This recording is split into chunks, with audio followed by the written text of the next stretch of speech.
Good evening, everyone. Thank you for joining us for our closed session. I'm going to read the usual announcement as required. This meeting will be conducted in accordance with California Government Code Section 54953E as authorized by resolution of the City Council. Please contact city.clerk@mountainview.gov to obtain a copy of the applicable resolution. Members of the City Council are participating in this meeting by video conference with no physical meeting location. Members of the public wishing to observe the meeting live may do so at mountainview.legistar.com, youtube.com/mountainviewgov, and on Comcast Channel 26. As noted on the meeting agenda, members of the public may provide oral public comments during the public comment period by visiting mountainview.gov/meeting to enter the Zoom meeting, or by phone by dialing 669-900-9128 and entering webinar ID 843-5126-7142. Any emails received by 4:30 p.m. today were received directly by the City Council. City Attorney Logue will make the closed session announcement, and then the City Council welcomes public comment on the items listed for closed session. Good evening. This is City Attorney Jennifer Logue. Item 2.1 on the closed session agenda was going to be a conference with legal counsel regarding one item of anticipated litigation pursuant to Government Code Section 54956.9. However, item 2.1 has been pulled from the agenda and will not be heard in closed session this evening. Item 2.2 is a conference with legal counsel regarding existing litigation pursuant to Government Code Section 54956.9. The name of the case is San Francisco Baykeeper versus the City of Mountain View, United States District Court for the Northern District of California, case number 20-00824. Thank you. Would any member of the public on the line like to provide comment on the closed session item listed on tonight's agenda? If so, please click the raise hand button in Zoom or press *9 on your phone. A timer will be displayed on the screen. Seeing no members of the public wishing to speak, the council will now recess to closed session and return to this webinar at 6:30 p.m. for the regular session. See you then.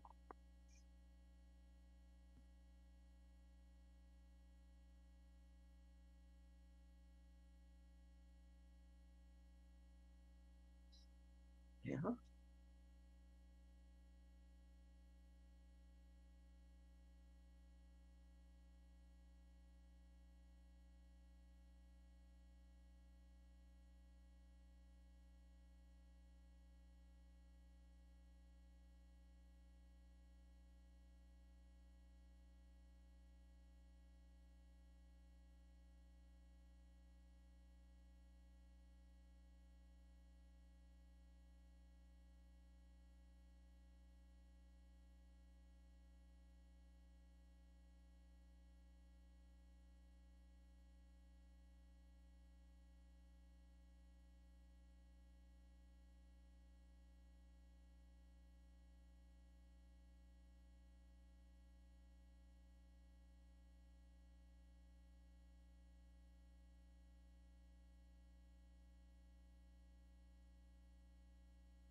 Good evening, everyone. Welcome.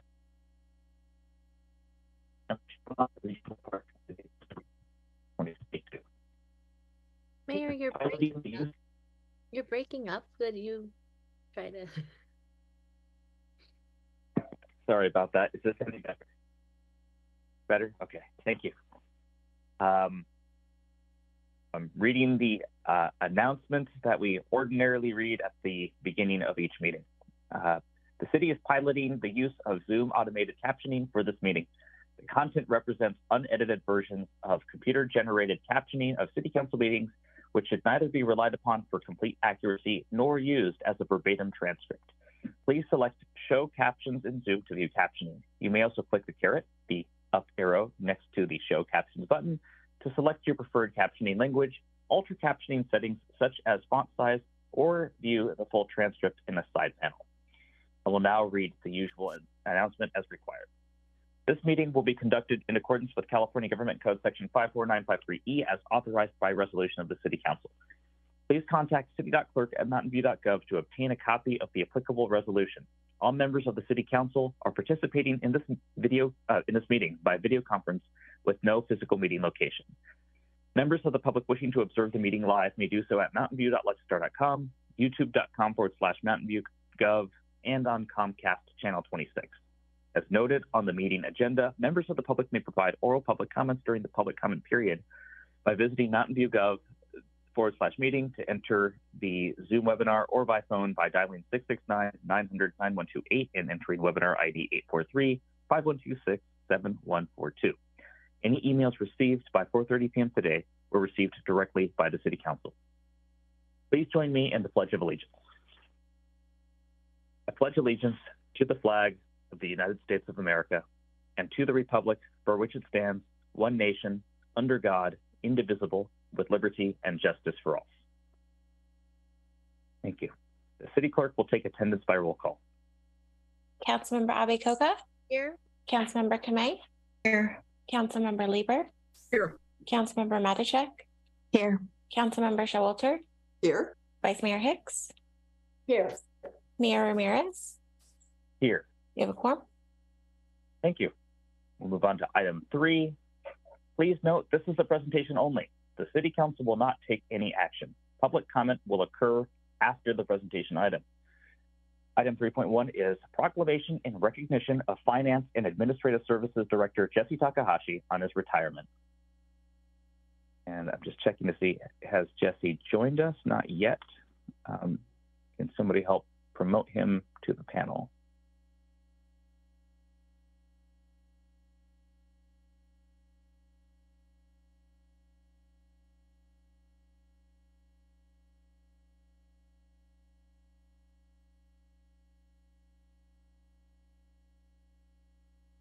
Welcome, Jesse.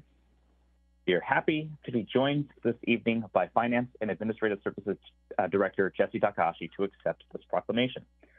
The proclamation reads, whereas Jesse Takahashi joined the City of Mountain View as the Finance and Administrative Services Director in January 2019, and whereas Jesse has provided expert financial advice and guidance to the city organization, and whereas Jesse has tirelessly led the Finance and Administrative Services Department, overseeing department operations, including financial analysis and budget development, revenue collection, accounting, risk management, purchasing, and support services. And whereas Jesse has fully engaged as a collaborative and thoughtful member of the executive team, supporting his colleagues in addressing financial and administrative needs. And whereas Jesse has made significant contributions to the city's COVID-19 pandemic response by serving on the COVID operations team, establishing new payment under COVID-19 restrictions, and coordinating financial assistance received by the federal government, including American Rescue Plan Act funding that helped our most vulnerable residents, local nonprofits, and small businesses. And whereas Jesse played a critical role in monitoring and ensuring the city maintained its strong fiscal health and AAA credit rating, in addition to the city continuing to receive national and state awards for distinguished budgeting and excellence in financial reporting. And whereas Jesse implemented the restructured business license tax passed by voters in 2018, facilitated expanded use of electronic contract review and approval to enhance efficiency and remote working capabilities, and implemented a new automated online application to streamline the bidding process for both bidders and city staff. And whereas Jesse presented a Budget 101 City Finances workshop to the Spanish and Chinese language civic leadership academies, as well as to the general public. And whereas Jesse has been a 25-year member of the California Society of Municipal Finance Officers, CSMFO, including serving in leadership roles on the CSMFO standing committees and the board of directors, and as president in 2015. And whereas Jesse has dedicated 26 years to public service for the California cities of Cupertino, Campbell, and Mountain View. And whereas Jesse is recognized by his peers and colleagues for his passion for finance, work ethic, expertise, and dedicated assistance to the city council and city departments. And whereas Jesse's colleagues in the Finance and Administrative Services Department thank him for his leadership and guidance, support, and thoughtfulness in decision-making, and for continuing to build cooperative relationships between the Finance and Administrative Services Department and other city departments. And whereas after nearly four years of dedication, hard work, and loyalty to the city of Mountain View, Jesse will retire on December 29th, 2022. And whereas Jesse's colleagues will miss him and wish him the very best in his next chapter, now, therefore, I, Lucas Ramirez, Mayor of the City of Mountain View, along with my colleagues on the City Council and city staff, do hereby express gratitude and appreciation to Jesse Takahashi for his many contributions to the City of Mountain View. Congratulations, Jesse. There would be a round of applause in the council chambers if we were there. Jesse, would you like to say a few words? Well, thank you very much, Mayor Ramirez. I certainly appreciate that, and I really appreciate this honor. And would just like to say how grateful that I am to have had the opportunity to serve 3 different cities over the past almost 27 years. I especially enjoyed my time here in Mountain View, where I met so many talented and dedicated people that work toward a common cause. And for that, I just wanted to do a quick shout out to our previous city manager, Dan Rich, who brought me here to this fine city 4 years ago. And I'd like to also thank City Manager Kimber McCarthy for her tremendous support and for her leadership and friendship to me through the past 3 very challenging years. I also want to thank the council for your support of staff and the civil and orderly manner in which you conduct the public's business. I can't say enough about how my very talented staff here in finance who do the heavy lifting to help accomplish city's goals every day. They've been tremendous. And I also want to thank my children, Nico and Noel, for all those times that I would come home late from work over the years. But my biggest thanks and appreciation is for my wife, Jane, who has always been my biggest supporter throughout my entire career and my life. And I just like to say it's truly been an honor to work with all of you here, and I wish everyone here at the City of Mountain View many future successes. Thank you. Thank you, Jesse. Would any member of the council like to say a few words? Vice Mayor Hicks. Well, I'm going to keep it short and sweet. I thought I knew everything you did. There were a few extra things that I didn't know, but mostly I want to thank you for bringing us through these few very difficult years, these last few very difficult years with the ARPA funds, and when many cities went into the red and we were able to stay in the black. So thank you very much for that. Thank you. Councilmember Abicoca. Thank you, Mayor. These retirements are always bittersweet. I'm very happy for you, Jesse. Congratulations. I wish you the best in your next chapter in life. But also, I'm very, with a heavy heart, having to say goodbye to you. I too wanted to just thank you for your many years of service. I think you had one good year here before COVID hit. And that year was really just, whatever we can do.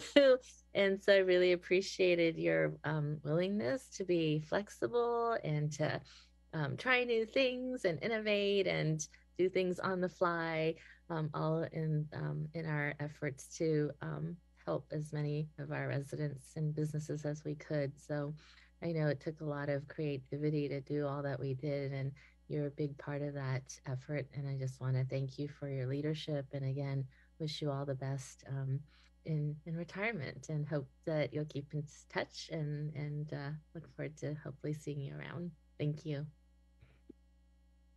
Thank you. Councilmember Matichak. Thank you. It's really been great to have you here in Mountain View, Jesse. I appreciate how well you do your job and how great you are to work with. I really appreciate your positive attitude and your great sense of humor. It certainly makes work a lot more fun. I had the opportunity to speak with Jesse about what he's going to be doing next. And I was thinking, oh my gosh, if he does half of what is on his list, he is going to be busy and exhausted. But I look forward to hearing about all those things you want to do. It's quite exciting. So thank you for everything you've done for Mountain View. Really appreciate it. And I wish you all the best in your next phase. And don't be a stranger. We'd love to have you come back and visit. Thank you. Thank you. Councilmember Showalter. Yeah, I just wanted to say that it's been a pleasure to work with you. And in particular, I've really appreciated your willingness to explain financial issues to me. They need a lot of explanation for me. And you were always willing to go into the details and make sure that I understood what was happening. And I thought that Budget 101 class that you did was just right on. That was great. So thanks so much for being wonderful to work with and willing to, to step up and do new things like that really help people take part and understand the process. Thank you. Councilmember Lieber. Thank you. Well, having had the opportunity to chair Finance and Investment Review, I've seen up close Jesse's work and how he handles a really complex area of the city's operations.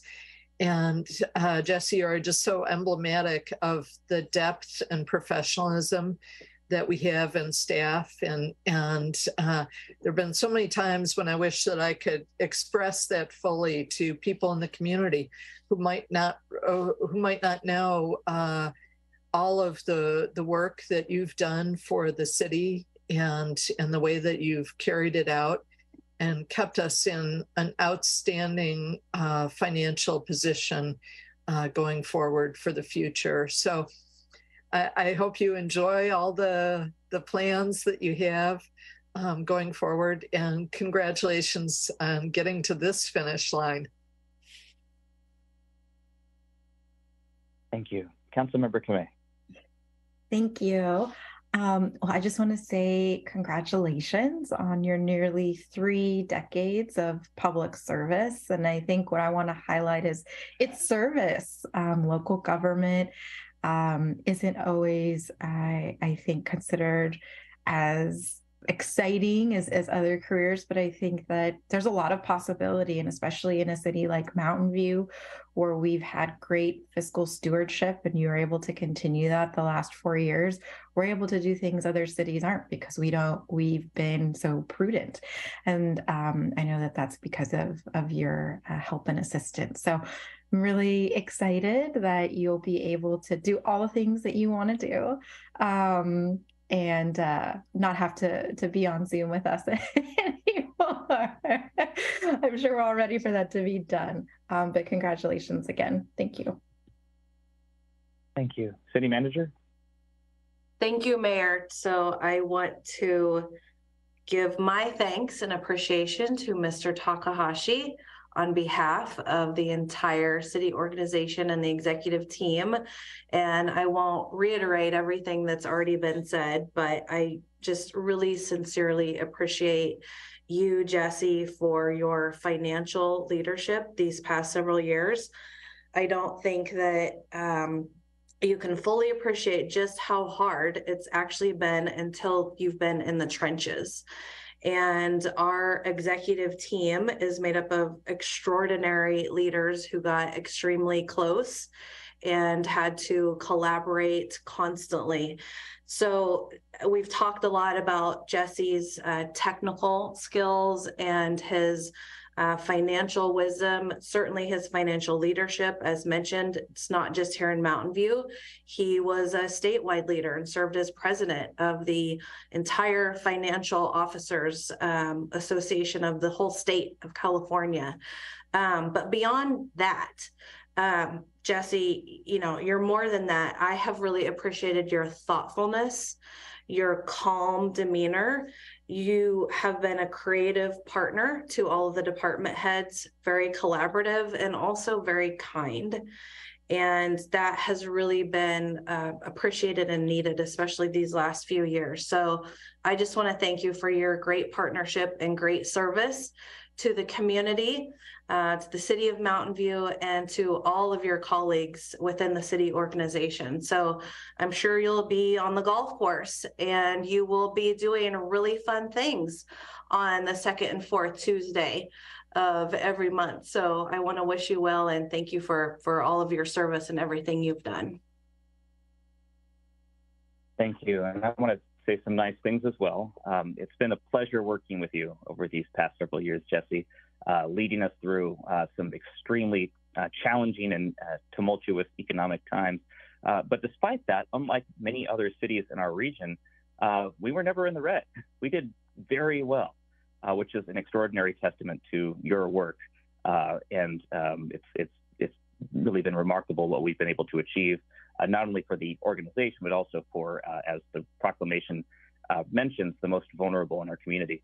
So thank you very much for your work on doing that. And also, thank you for your patience with me. I feel like every year I ask you questions about the equipment maintenance and replacement fund, and you are always very happy to answer them. So thank you for helping keep the council appraised of what's going on in our financial world. Roger Jensen, who ordinarily helps us with these meetings, wishes you a happy retirement as well. Fear not, if you already missed me reading through the proclamation, you're going to hear it one more time tomorrow. So thank you again, Jesse. We will now take public comment on the presentation item. Would any member of the public on the line like to provide comment on the presentation item listed in the agenda? If so, please click the raise hand button in Zoom or press *9 on your phone. A timer will be displayed on the screen. Seeing no members of the public wishing to speak, we will say thank you again, Jesse, and happy retirement. Then move on to the consent calendar. These items will be approved by one motion unless any member of the council wishes to remove an item for discussion. And we have some dialogue here. Vice Mayor Hicks, do you have an announcement to make?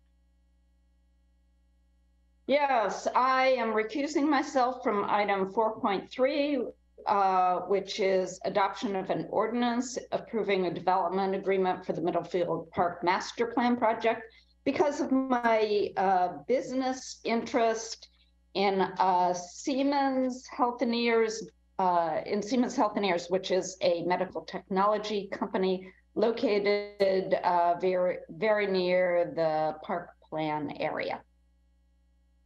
Thank you. Would any member of the council like to pull an item? Seeing none, would any member of the public on the line like to provide comment on any item on the consent calendar? If so, please click the raise hand button in Zoom or press *9 on your phone. A timer will be displayed on your screen. Seeing no members of the public wishing to speak, I will now bring the item back for council action and note that a motion to approve the consent calendar should also include reading the title of the ordinances and resolutions attached to items 4.1 through 4.8. Councilmember Abekoga. Thank you, Mayor. I would like to go ahead and make a motion, and please bear with me as I read the many agenda items. The motion includes items 4.1, adopt an ordinance of the City of Mountain View, amending Chapter 8, Articles 1 through 14 of the Mountain View City Code relating to the adoption of the 2022 California Building Codes, incorporating by reference other international and uniform codes, and adoption of the 2021 International Property Maintenance Code, the 1997 Uniform Code for the Abatement of Dangerous Buildings to be read in title only, further reading waived, and adopt an ordinance of the City of Mountain View amending Chapter 14, Articles 1 and 2 of the Mountain View City Code relating to the adoption of the 2021 International Fire Code, incorporating by reference the amendments adopted by the State of California to establish the 2022 California Fire Code to be read in title only, further reading waived, and adopt an ordinance of the City of Mountain View amending Chapter 24 of the Mountain View City Code relating to hazardous materials to be read in title only, further reading waived.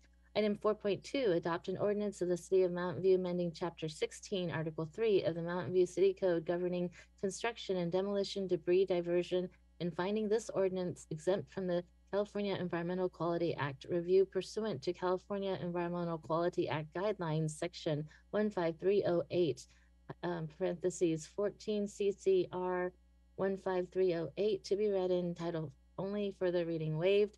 Item 4.3, adopt an ordinance of the City of Mountain View approving a development agreement for the Middlefield Park Master Plan project, generally located at the northeast corner of Ellis Street and East Middlefield Road, and north of West Maud Avenue between Logue Avenue and Clyde Avenue, Mountain View, California, to be read in title only, further reading waived. Item 4.4, adopt an ordinance of the City of Mountain View approving a zoning map amendment from the CN Neighborhood Commercial Zoning District to the R4 High Density Residential Zoning District for the property located at 1265 Montecito Avenue, to be read in title only, further reading waived. Item 4.5, adopt a resolution of the City Council of the City of Mountain View authorizing and continuing virtual meetings of City Council, committees, boards, and commissions pursuant to AB 361 and making required findings, to be read in title only, further reading waived. Item 4.6, adopt a resolution of the City Council of the City of Mountain View reciting the fact of the general municipal election held on November 8th, 2022, declaring the result and such other matters as provided by law, to be read in title only, further reading waived. Item 4.7, adopt a resolution of the City Council of the City of Mountain View appointing John Stone to the Bicycle Pedestrian Advisory Committee, appointing Kristen Higaki and Eric Nerlich to the Board of Library Trustees, reappointing Mike Kasperzak, Marina Keith, David Lynn, Kira Pascoe, and Jamil Sheikh, and appointing Ann Kavanaugh and Money Singh to the Downtown Committee, reappointing William Cranston and Jose Gutierrez to the Environmental Planning Commission, reappointing Ida Rose Sylvester and Xavier Webb, and appointing Jocelyn Baird, Eric Poisson, and Molly Smith to the Human Relations Commission, reappointing Ronit Bryant to the Parks and Recreation Commission, and reappointing Yao Yao and appointing Heather Perez to the Performing Arts Committee, to be read in title only, further reading waived. And item 4.8, adopt a resolution of the City Council of the City of Mountain View authorizing the city manager or designee to amend the City of Mountain View's salary plan for hourly employees to ensure all classifications reflect Mountain View's minimum wage, to be read in title only, further reading waived. Thank you. Councilmember Kamei. Second. Okay, thank you very much. Any questions or comments? I did want to say two quick things. First, as a member of the CSC, I did want to commend staff again for the work on the annual comprehensive financial report. It's an extraordinary document, and it contains a lot of important information about the financial health of the city. And I do encourage members of the public to take a look. It's a huge amount of work that's done every year, and I'm just grateful for staff. That's not to say that all of the other things on this consent calendar aren't important. There's an extraordinary amount of work represented here, but I just want to highlight that as an important resource for the community, and also wanted to thank KMBT for their ongoing partnership with the city. Thank you for helping with the recordings and making those available to the public as well. If there are no other questions or comments, we will commence the roll call vote. Councilmember Abe-Koga? Aye. Councilmember Kamei? Yes. Councilmember Lieber? Aye. Councilmember Matichak? Yes. Councilmember Showalter? Yes. Vice Mayor Hicks? Yes. Mayor Ramirez? Yes. Motion carries unanimously. Fantastic. Thank you.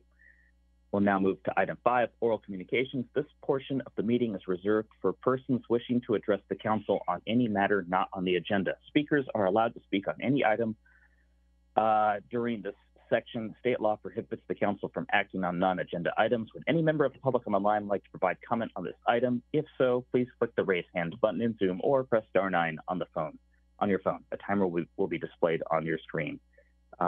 Due to the number of speakers, we're going to limit to 2 minutes, and the first speaker is Yakov Skolnikov, and my apologies. Hi, my Ortega neighbors and I have reached out to the council more than a month ago after it has failed to provide us with a plan to address its decision to make our street an RPP, an RV parking program. I know this is not a term that exists in a city code, but the city appears to think that it doesn't need to follow the city code.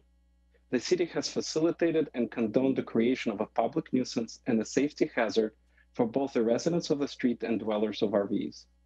As anyone who's actually visited our street can see, RVs are blocking site safety triangles, sidewalks, and driveways, not removing graffiti, storing items on the street pavement, blocking traffic signs, and parking in purely residential zones. And the city is failing to protect RV dwellers' rights by not providing them with trash and sewage service. Moreover, even the marking of Ortega as unrestricted is not consistent with the city code. It should be excluded both under the residential parking restrictions still in books and under Measure C. The City Council created completely arbitrary definition of what street width is, directly in conflict with the city code, a definition created only after Measure C vote and still not approved by any vote by the city. In fact, Ortega appears to meet Measure C language both by statute and by language on the ballot. Ortega has blocks narrower than 41 feet, has no divider, has a high density of driveways, and the street navigation becomes impeded daily. Maybe the council just decided to wait for an injury or property damage, such as due to a recent fire, to be sued by Ortega residents now that it has been put on notice of unsafe conditions. But I don't think that litigation is the best use of anybody's time and money. So the ball is in your court again. Please provide us with promised plan. Thank you very much. The next speaker is Xingwei Mo. Today, I want to talk about the RV parking issue on Ortega Avenue. At last week's meeting, some people said it is not an issue. If we have low impact to our residents, you won't hear so many complaints about it. Keep in mind, every family are different. RV is not an issue for them, doesn't mean it's not an issue for other people. The house might not be close enough to the road, might not suffer from the secondhand smoke and the noise in the midnight, which comes from the RV. They might not have little baby or small kids. But for me, I need to protect my little one from all of this. By the way, I have the video evidence that the RV people smoking next to my home, and nothing I can do when they smoke at the midnight, which is quite often. Right now, the 17 2-hour parking limit is the only law we can use to protect ourselves. And I think the city and police should support us as well and should inform the law when complaints come. I totally agree that we should help the people living in the RV, but not through dropping the 17 2-hour parking law.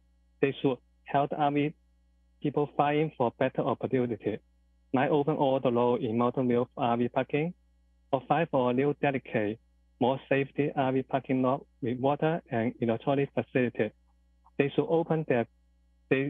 might open their garage or driveway to welcome RV to park. There are plenty of things they can do, but please do not hurt other residents in the Ortega Avenue. Thanks. Thank you very much. The next speaker is Maxwell Sutton.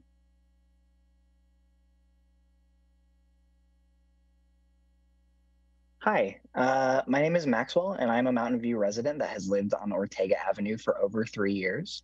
As we've already covered here, this is now one of the few streets in Mountain View deemed wide enough for RVs to be parked as part of a settlement between the city and several RV residents last year. I'd like to share my own experience as a resident of Ortega.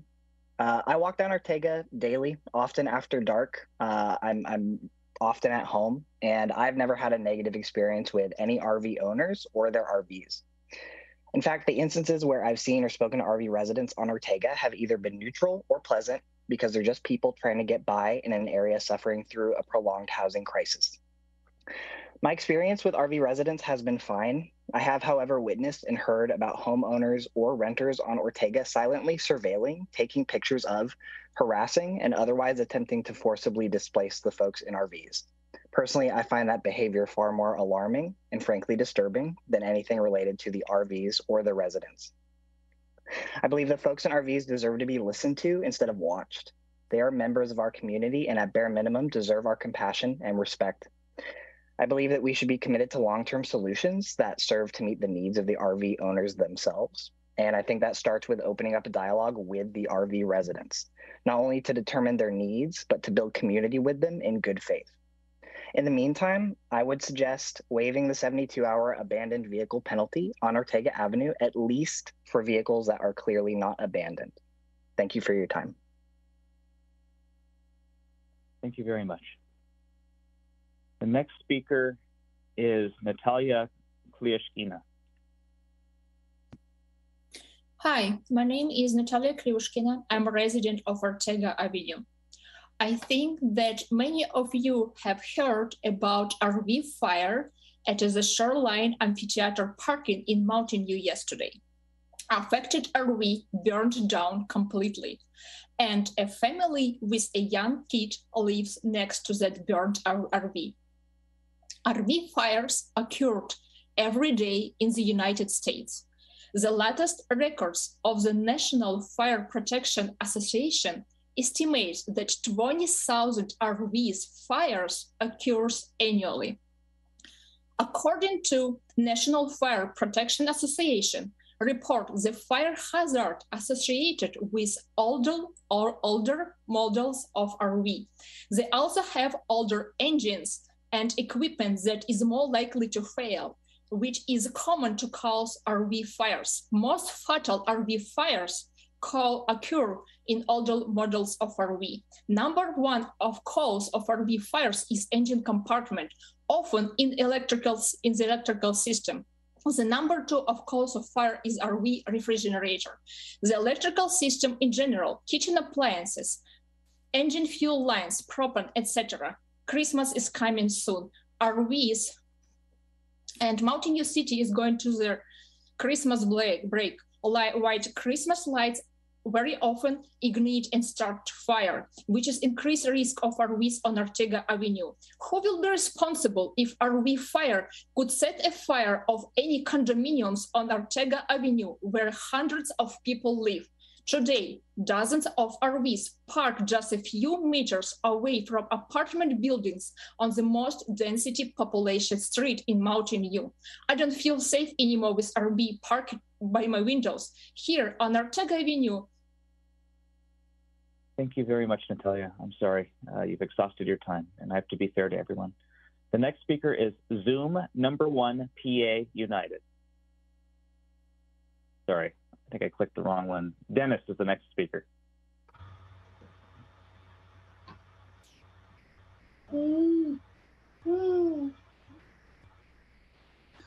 Thank you for the opportunity to speak. Unfortunately, many issues persist regarding RVs on Ortega Avenue. On Sunday, a man was walking on top of a trailer to install a tarp after the rain. He had no safety harness on and could have easily fallen off that wet roof and hurt himself or others. Also, since one of the RVs is inoperable, it is connected to a car by chains and illegally towed down the street. What would happen if the vehicle in front stopped and the RV did not? What would happen if the chains broke and the RV ran into pedestrians or someone's home? Ortega Avenue has become an unregulated and unserviced campground. The residents have suffered from a severe lack of police enforcement, including parking in vehicles for over 72 hours, dumping trash and hazardous waste on sidewalks and the street, illegal towing, pollution from vehicles that cannot pass the smog test, and graffiti, just to name a few examples. I implore you to do everything you can to help us. If the city installed signs prohibiting overnight parking and enabled police enforcement, it would help immensely. Thank you for your attention. Thank you very much. The next speaker is Zoom number 1 PA United. Hi, this is Marguerite, a resident of Ortega Avenue. I'd like to use this public comment to highlight what people living in RVs are up against. Displaced from Crisanto, they are now scattered across the city. Those who wish to park in a designated safe RV lot must wait on a wait list because the lots are full. Those parked on the street are surveilled and their homes photographed for simply going where the city has told them they must park. Every 3 days, the threat of displacement is relived as they must move to prove their vehicles are not quote unquote abandoned, despite the fact that they live in their vehicles. 4, if they don't move their vehicles, their homes and belongings may be towed and essentially held hostage for a fee they may not be able to afford. When they do move their vehicles, they hope to find their spot is still available. City Council, I implore you to please find ways to relieve RV residents of some of these burdens. Make more roads available for RVs to park. Do not threaten them with towing their homes and belongings if they don't move every 72 hours. Do not bury them in tickets and fines. These changes are, I believe, relatively small changes for the city and could make a big difference to those living in RVs. Please recognize the dignity and humanity of RV residents. Care about the people at the heart of this issue. Have compassion for those who have been displaced again and again. I respectfully implore the City Council, please give the RV residents more spaces to park. Don't force them to move every 72 hours. Don't tow them. Please don't fine them. Thank you very much, Marguerite. The next speaker is Li Zhang. Yes, hi, this is Li Zhang. I sympathize with the people who have to live in the RVs, but my main concern now is as the winter comes and it's getting cold, the people living in the RV need to keep warm. And this creates some fire hazard, as the previous speakers have already mentioned, with cooking inside of RVs and the heating. Because of the diverse population living in the RVs, there's no prediction factors that's how dangerous this could be. I tried to read the previous report in the past, the work session council had a couple of years ago. I could not find any code or ordinance would keep the residents safe as well as the people living in the RV in a safe conditions with very limited resources, with keep warm in the RVs as well as cooking.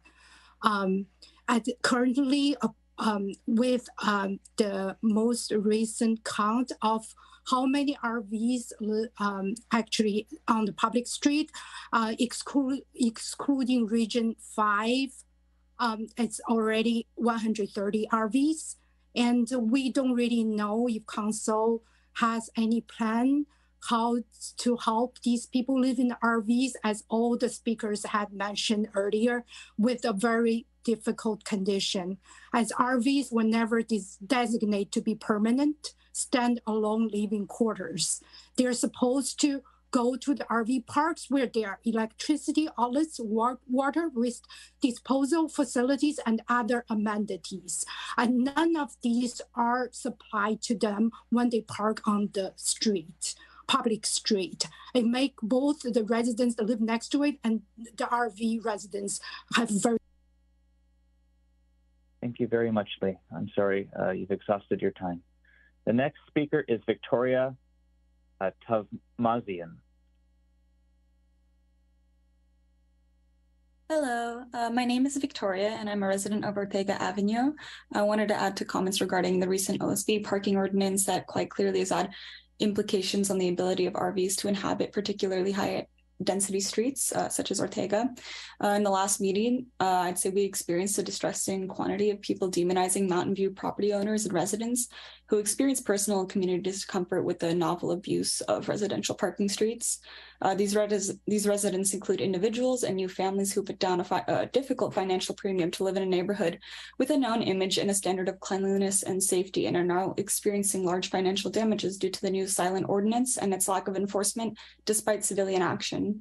These residents are nothing but sympathetic and have experience with the difficulty of affording housing in California and support the implementation of safe parking programs within the county. But this does not necessarily translate to being willing to shift into a more dangerous neighborhood dynamic or bear massive personal losses atop the taxes we pay to support these programs.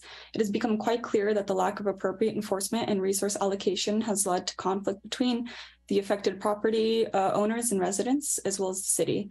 And the residents have gone out of their way to manage their own safety and enforce the rules on their streets on behalf of the city and its programs to some degree. And residents have also researched to identify potentially many miles of more appropriate non-residential parking areas that will both benefit RV inhabitants, as well as assist the city to satisfy the current lawsuit whilst benefiting both the OSB owners and high density residents. So please listen to and work with your static residents instead of berating them for being worried about their own personal and financial well-being alongside that of the other people in this community. We want a universal solution that is appropriate to all contributors. Thank you so much. Thank you very much. The next speaker is Chachi Pandi.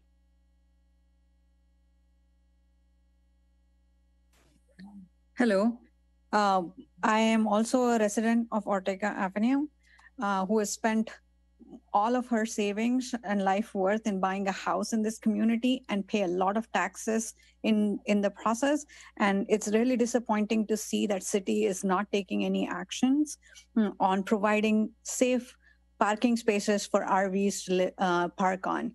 Residential areas are not the places for RVs to park long term. So it's really disappointing to see that city has not taken any actions, even after all the residents of Ortega had a meeting with city council to highlight this issue over a month ago.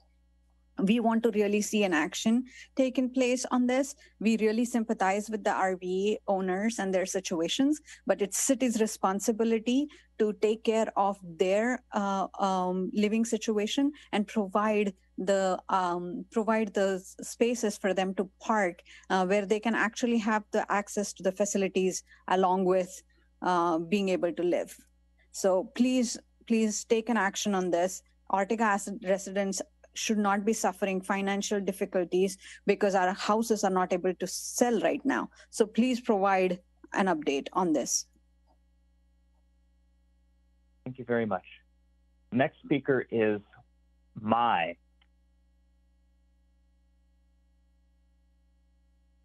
Hi,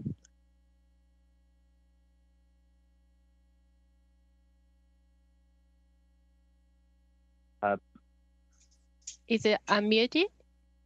Yes, we can hear you now. I'm sorry. Yeah, so I'm sorry. I live in also Ortega Avenue, and I was also in the meeting with the city councils. And since then, I don't see any action improvement. And some people said, why don't we show the compassion, sympathize with the people who live in RVs? But what about us? How our life is really impacted, and then if you come to this Ortega Avenue, it's like slum, and it's kind of, I don't feel safe. I don't feel safe to let my children walk around the street. And then people say, allow them to more than 72 hours. Why don't you take them to, have them to live in front of your house, And also, I don't think people are harassing and taking a picture because the city doesn't take any action. That's why the resident of the Ortega Avenue taking action to report the illegal activities, those stolen bikes and the trashes in the street and the people smoking. And so I really ask you to take the action. And I don't think it's fair for Ortega residents, only Ortega residents in suffering these issues. So thank you very much for your time. Thank you for your comments. The next speaker is James Kuzmal. Thank you. I don't have much constructive to add, but I remember to call out the speakers who have been making comments over the past 10 or 20 minutes that dehumanize the RV residents. There are there are negative effects to people being forced to live in RVs on our streets, but it is my impression the city is doing the best it can, and the rhetoric and actions of some of these individuals is not consistent with treating our fellow Mountain View citizens as human beings. Thank you. Thank you very much. The next speaker is Alex Brown. Yeah, well, the RV fire statistics are horrifying. 2,000 RV fires annually. So every year there's an average of 358,300 home-based fires that kill, thousands of people. An average of 2,620 civilian deaths each year, including 500 children. So, yeah, fires are terrible. I think even more reason that we should focus on electrification and removing gas stoves and other forms of cooking that are hazardous to people's healths, both in catastrophic situations and normally. Yeah, because I don't want to catch on fire. Thanks. Thank you. The next speaker is Bruce England. Thank you, Mayor. I'm Bruce England, Westman Station Drive. I wasn't necessarily going to speak on this, but I've been listening to all the comments. I won't repeat what James and Alex have said, but they make very good points. I think that I personally volunteer for a safe parking program in Saratoga, and I interface with a lot of vehicle residents there.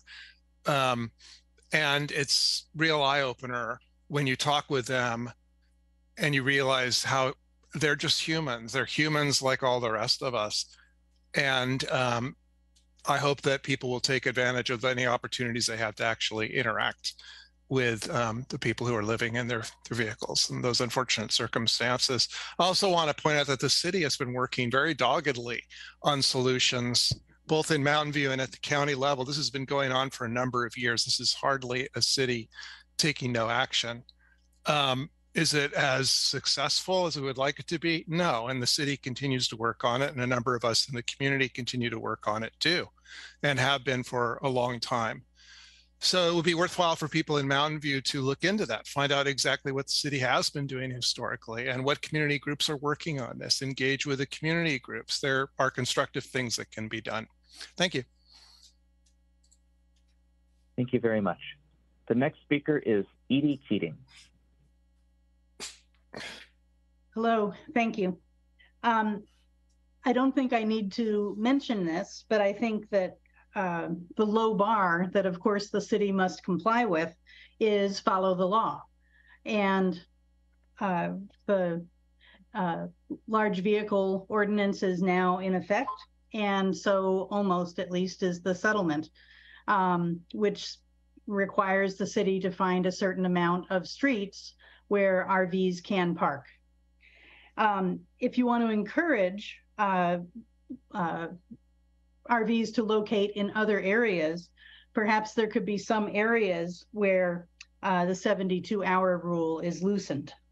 But meanwhile, I think we all agree that someone living in an RV when they don't have other options is far superior to someone living on the street. And I support other speakers who have talked about people needing to meet their basic needs when they have reduced income and when this is their home. And so I hope you can come up with better options than what we have now. But meanwhile, for what we have now, the council and residents of the city need to know the law, respect the law, and comply with it. And currently, parking an RV on Ortega, which is a wide street, is a valid action. Thank you. Thank you very much. Seeing no other members of the public wishing to speak, we will conclude item 5 and proceed to item 6, study session.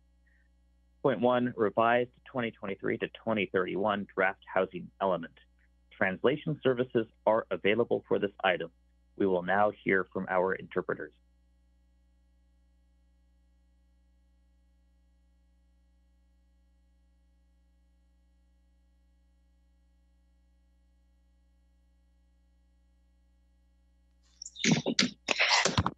Buenas tardes, este día tendremos interpretación. Por favor, mire en la parte debajo de su pantalla y seleccione el idioma español. Muchas gracias. 大家晚上好，谢谢大家参加今天的会议。今天会提供中文翻译和西班牙翻译。如果您需要聆听中文翻译的话，请点击地球仪的图标，然后选择中文，可以听到中文翻译。谢谢。Thank you very much. The purpose of the study session is for the City Council to review the revised draft housing element and provide direction to staff regarding modifications, including the addition of alternate programs. Senior Planner Ellen Yao will present the item. Whenever you're ready, Ellen. Oh, I don't believe she has joined the panel yet. So staff, I may need some assistance in promoting this Ellen, so I'll go ahead and promote her.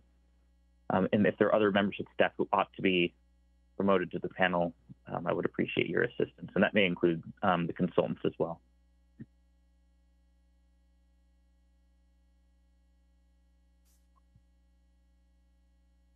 Hi, good evening. Okay. All right, can everyone see my screen? Yes, we can see it, and there's the presentation. Thank you. All right, well, thank you very much, Mayor Ramirez and council members.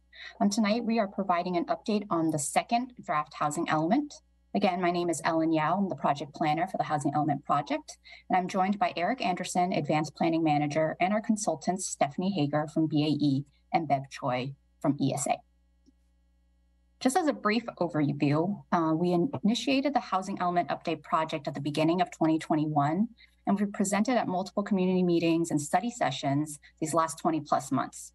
This started with the development of the framework, to the methodology, to the draft housing element, and then tonight to the second draft housing element.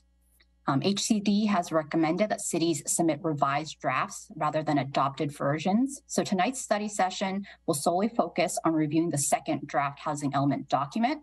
And then we're seeking additional policy direction from City Council tonight. Other parts of the housing element project, such as the rezonings and the environmental review, will be presented at a separate public meeting in January, and we'll go over that in the schedule section of the presentation later. For tonight, we're going to cover three main things. One is we're going to go over previous council direction. We'll discuss key changes made to the housing element in response to HCD's comments, particular changes related to the sites inventory, the AFFH analysis of the sites inventory and programs. And lastly, we'll present on alternative programs that were mentioned in public comments, and we want council's consideration on those topics.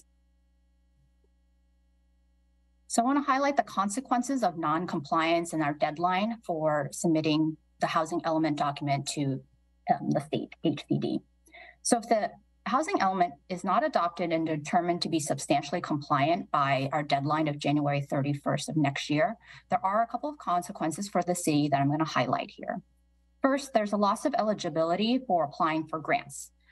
These grants fund very important housing and transportation programs and projects, and they include some of the ones that are listed on the slide here, including Affordable Housing and a Sustainable Communities Grant, and our Local Housing Trust Fund, which would provide funding for affordable projects, and the OBAG program, which allocates federal transportation funding for projects like the Middlefield Complete Streets project, Moffett Complete Streets project, or something like the El Camino, El Monte, and Escuela intersection improvements. Another consequence to having a non-compliant housing element is there is limited ability to deny certain residential projects that would provide 20% low-income units or 100% moderate income units. This would allow developers to build housing projects of any density and height and not be subjected to development standards. Now, while the current draft is compliant and we're working with HCD, drafts that are substantially revised will likely require updates to the housing element document to make sure that it complies with recently approved state laws that will go into effect after the January 31st deadline. This slide captures council direction from our June study session. Council specifically endorsed the sites inventory that we presented and the back pocket sites. And they also directed staff to add the rezonings for 100% affordable housing sites. These are on East Evelyn and on Terabella. And then add the following programs that are shown on the screen here. All these programs were included in the second draft, and the specific program numbers are shown on the slide next to the item for reference. And of course, it includes, live, work, religious sites, and things that were discussed in June. So staff submitted the first draft housing element to HCD in July for their 90-day review. And then we received comments from HCD at the end of September.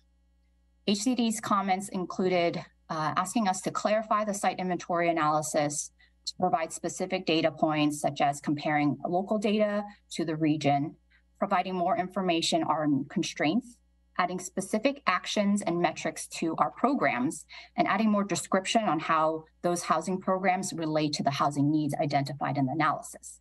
We've met with our reviewers several times in September and October to provide clarification to some of their questions, and then also to discuss our approach to responding to their comments. So in the review of the first draft housing element, HCD requested additional clarification and information for our sites inventory, specifically regarding redevelopment of non-vacant sites and demonstrating that the city's past completion rates of pipeline projects would ensure the completion within the 6th cycle.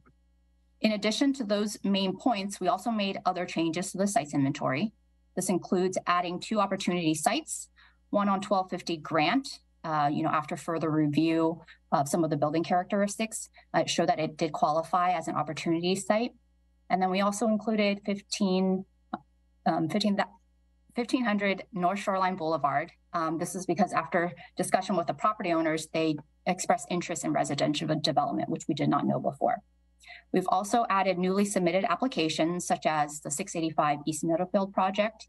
And then we reduced some capacities by up to 80%, specifically on large multi-tenant shopping centers, to acknowledge the existing viable uses and multiple tenants. The document was revised based on HD's feedback from the meetings in September and October, and the second draft housing element was resubmitted to HCD on November 18th. Since submitting the second draft, we received letters requesting the removal of a couple of sites.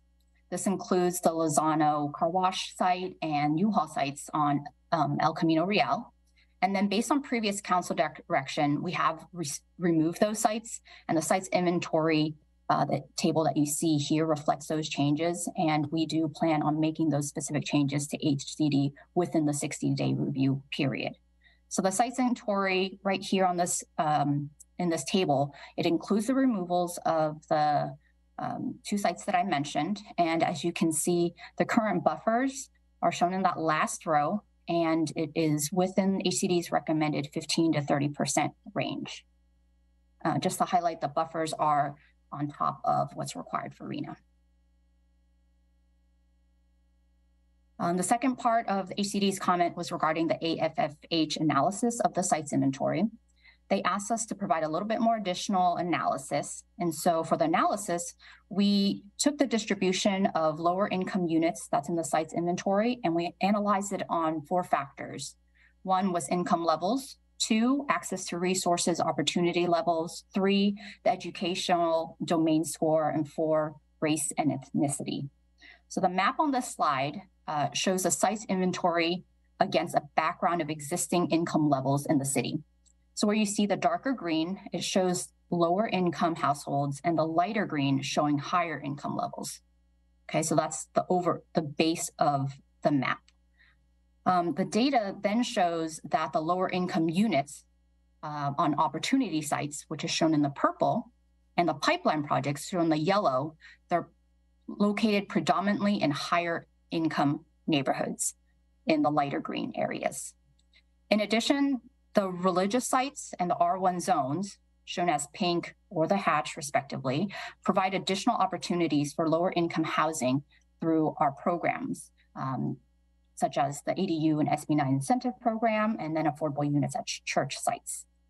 The same analysis found that lower income units are in areas with high or highest resources, high education opportunity and also located away from areas with the highest concentration of non-white residents. So these other maps are included in the latest draft. The one shown here is specifically for income. And then lastly, in the second draft, we included program changes. We included programs that were requested by City Council that was presented in an earlier slide in the presentation.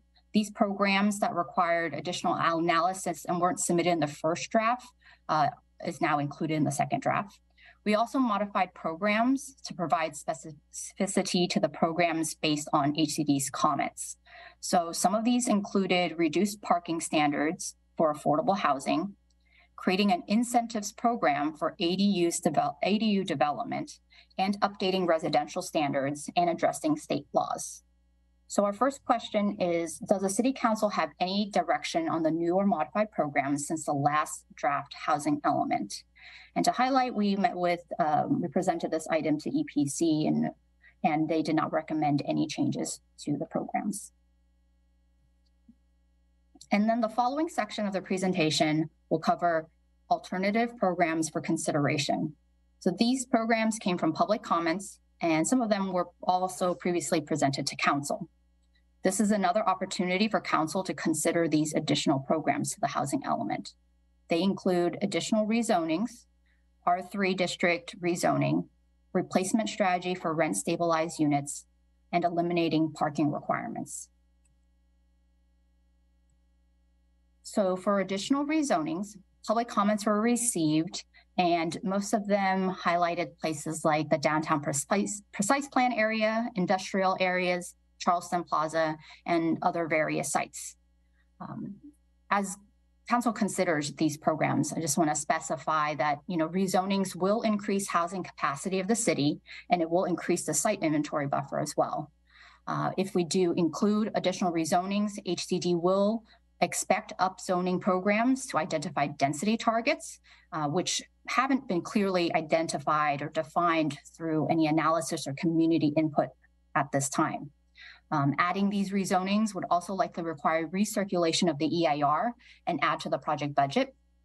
And to highlight it all, the city is not limited to doing rezonings through the housing element and can pursue these rezonings at any time. And then for the R3 zoning district, this is kind of separate from the previous slide, simply because there was a lot more public comments highlighting this particular project. So in previous study sessions, Council direction was to not include the R3 project update due to the timing, uncertainty, and displacement concerns of the pending project.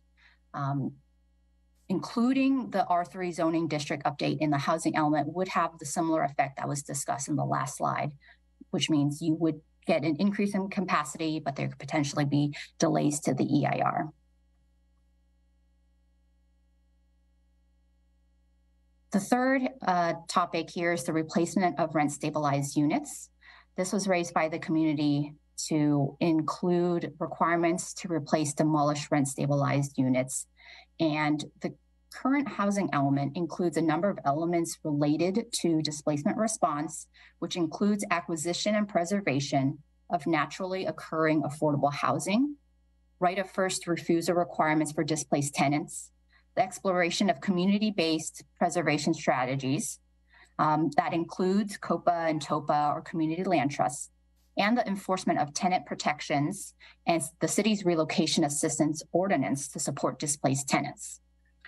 Staff plans to bring a displacement response strategy to Council for a 2023 study session that will include the exploration of requirements for the replacement of demolished rent stabilized units in new developments.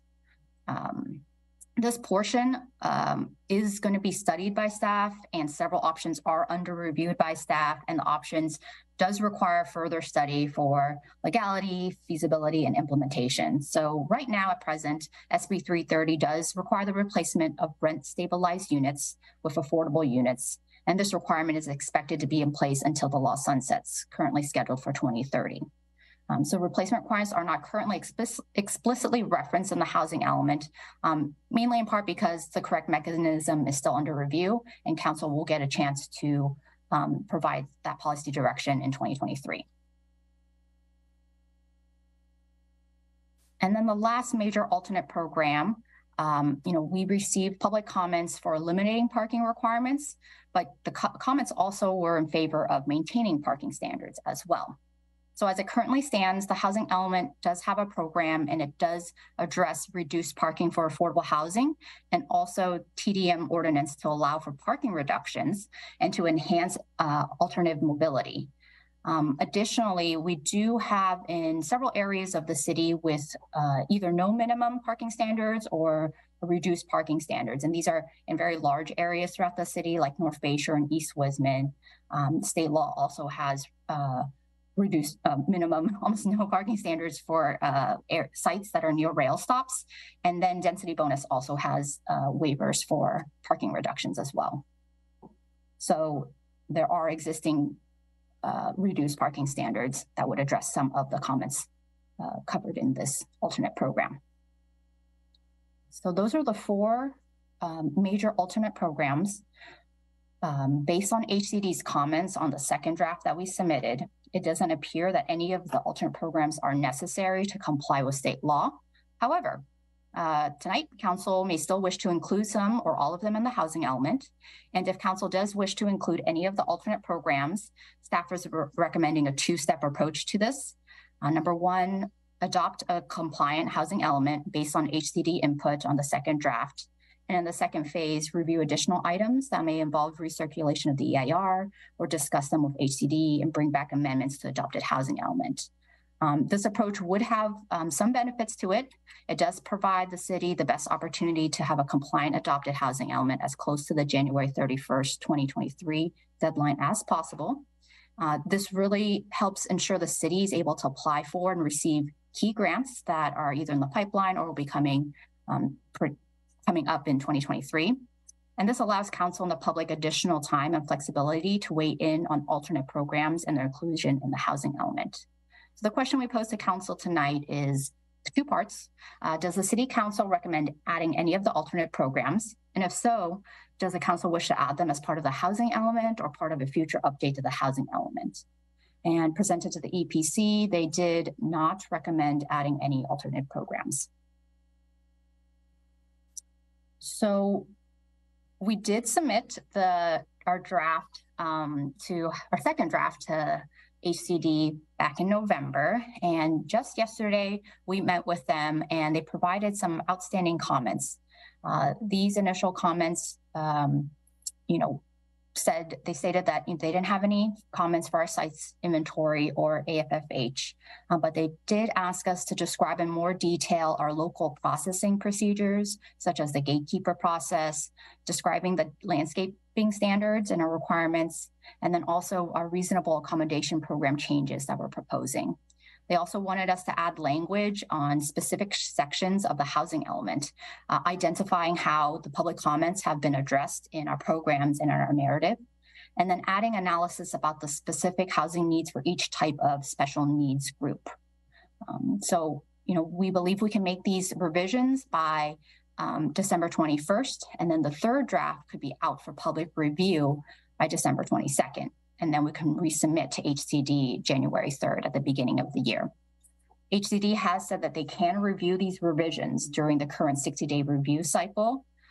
So therefore, it is possible to receive HCD approval by January 17th, 2023, which is the end of the 60-day approval period.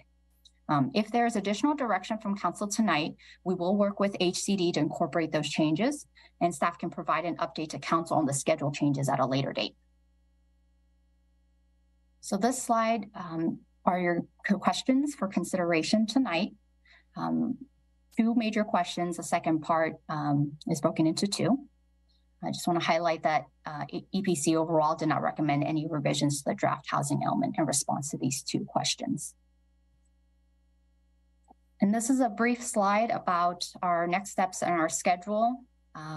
So we had the EPC public hearing for our rezonings last week, and then we'll bring that to council January 24th of next year.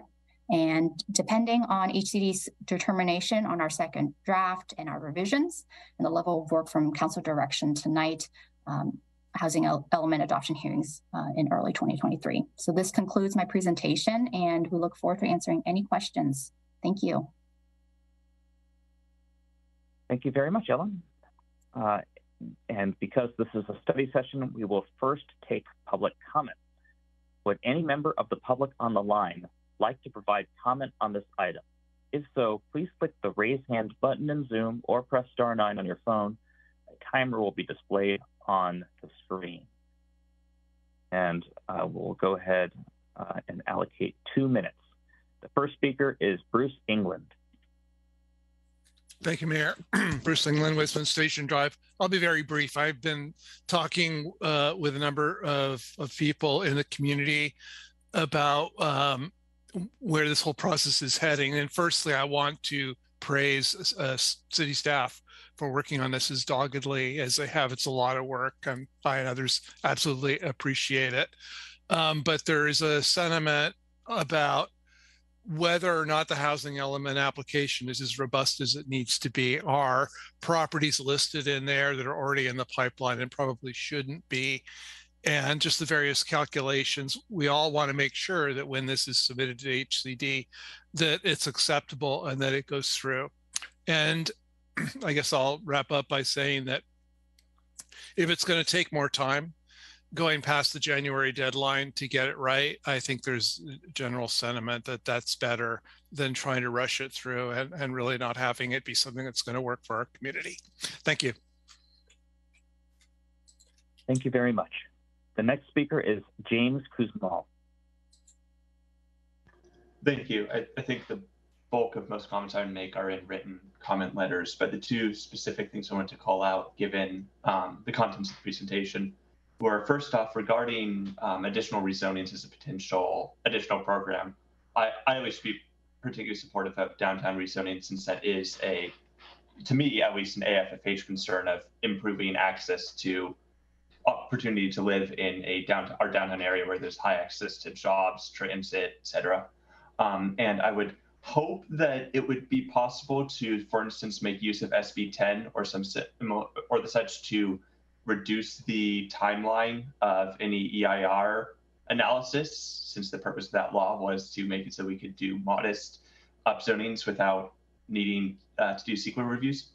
And secondly, I would love to see citywide parking minimum removal, particularly if we're going to be doing parking minimum removal for 100% affordable housing anyways, and we're going to be dealing with whatever the impacts are of the AB 2097, which removed parking minimums near rail transit and near high frequency bus stops. If we're going to be doing that anyways, then we may as well just remove parking minimums citywide. There's no need to make it so that whatever corners of the city aren't covered by all those existing areas still have parking minimums. It just makes everything more complicated and raises housing costs and helps make our programs more concrete to one of the other issues that was brought up of not all the programs in the housing elements have. And one of the big issues in the housing element that's brought up is governmental constraints on housing and cost of housing. And as housing element itself mentions, parking costs a lot to build. So if we can commit to that, that would significantly help the strength of our housing element. Thank you. Thank you very much. The next speaker is Ali Saperman. Good evening. My name is Ali Saperman. I am calling on behalf of the Housing Action Coalition. Just want to thank city staff and the council for your work on this housing element. It's obviously really, really critical. But just out of paying attention to this housing element and others throughout the region, I've noticed some deficiencies that I think will make it highly unlikely that the city will receive certification from HCD. So I really want to recommend that these following issues are addressed. First, noting that there are a number of sites in the site inventory that have already been counted in the 5th cycle. It's roughly around 1,500 units being double counted. And these sites are particularly occupied.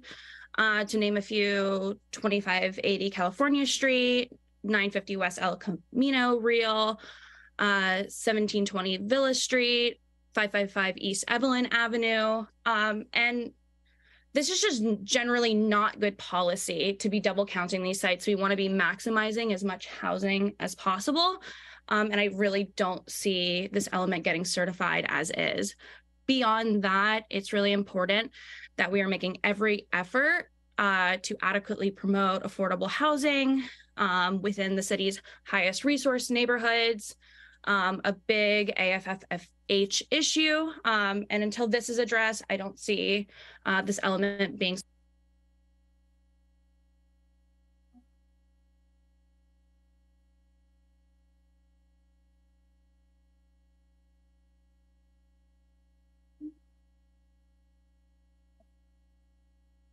will be submitting, but I really appreciate your work on this. Thank you very much, Ali. The next speaker is Pamela Campos. Hello, good evening, and thank you for the opportunity to provide public comment on the housing element draft. My name is Pamela Campos, and I'm an early care and education advocate, as well as a community organizer with Parent Voices, which is a grassroots organization that activates and centers the wisdom of parents to transform childcare and ensure all systems that impact our families are just, fair, and inclusive. Today, I encourage the City of Mountain View to include policies that support the development of childcare facilities in the updated housing element. High-quality childcare is essential to families and vibrant economic development, yet there are numerous barriers to prevent new programs from opening. While many of the challenges for childcare facilities development are similar to housing, the childcare sector lacks housing developers' mandates, financing sources, and expertise. One of the biggest challenges is finding a location for a childcare facility. Ideally, childcare facilities are located in or near housing and are close to family-friendly transportation options. Housing and childcare costs place the largest strain on families as these two services consume the greatest portions of household budgets. When childcare is affordable and accessible, both parents and children have the tools needed to thrive. For working families with young children, having accessible childcare near their homes reduces traffic and commute times and generally improves the quality of life for these residents. Including policies supportive of childcare in or near housing is a straightforward way for cities and counties to contribute to creating sustainable communities that welcome families of young children. Proactive and proven policies include working with all housing developers to incorporate childcare that serves families of all incomes and ages, supporting the inclusion of specially designed and located housing units and multifamily projects for licensed family childcare home providers, and allowing childcare facilities to serve as traffic mitigation measures, among other possible solutions. Thank you for your time and consideration of these family-friendly policies. Thank you very much, Pamela. The next speaker is Peninsula South Bay Leads.